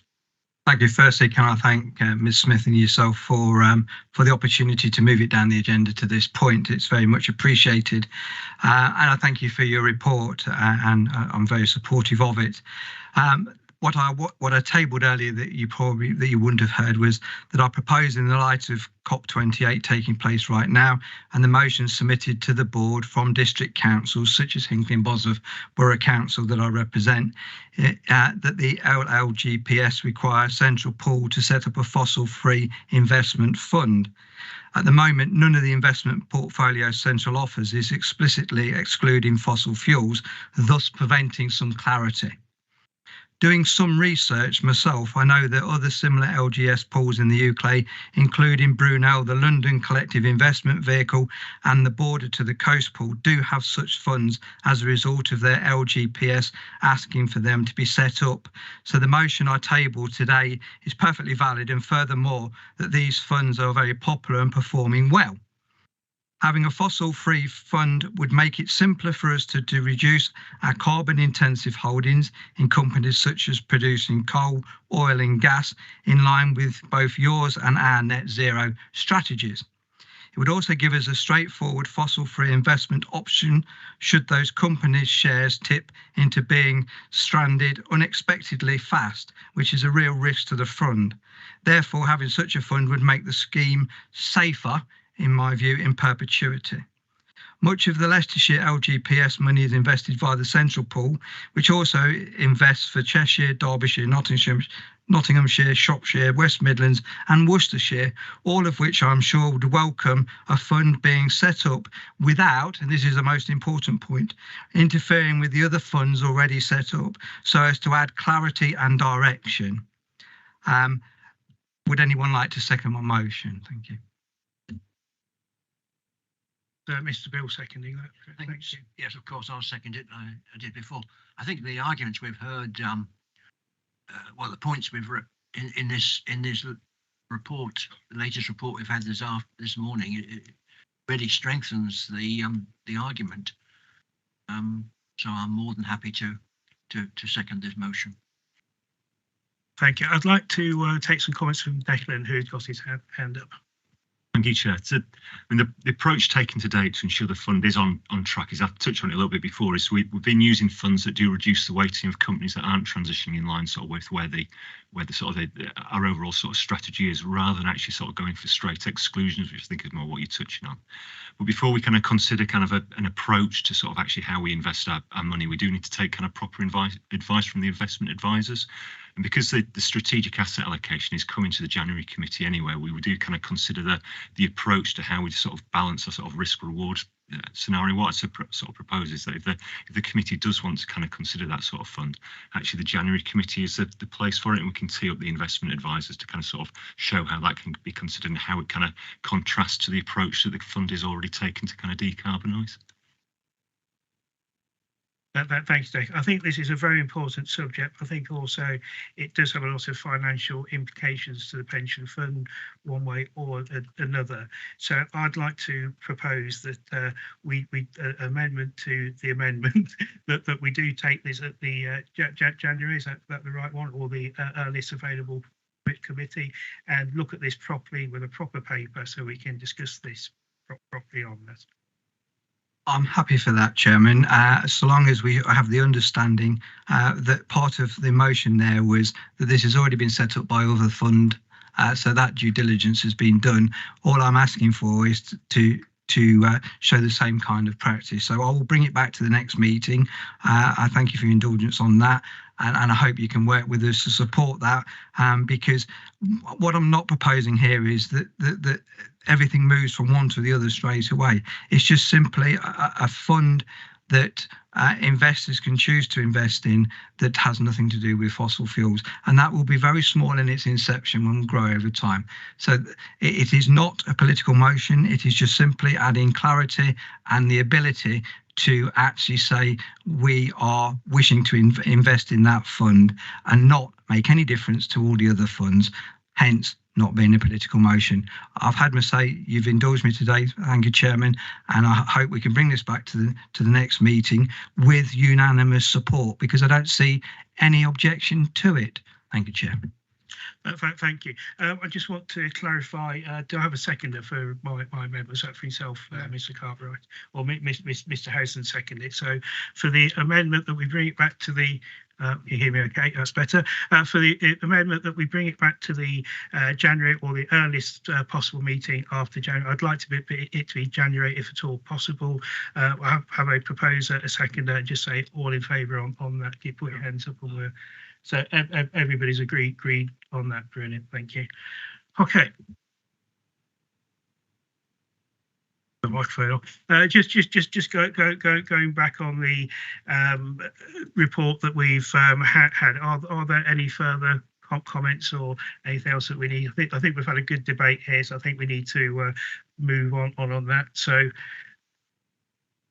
what I say now is that the committee has been asked to note the climate risk analysis and approve the recommended actions and considerations at paragraph 28 of the report for inclusion within the Funds Responsible Investment Plan 2024. I'm happy to move that recommendation. Can I have a seconder? That's Councillor Fryer, seconder, and can I actually say, is that agreed? The motion agreed? Okay, brilliant. Thank you. Okay, the date of the next scheduled meeting is the 26th of January 2024 at 9:30 a.m.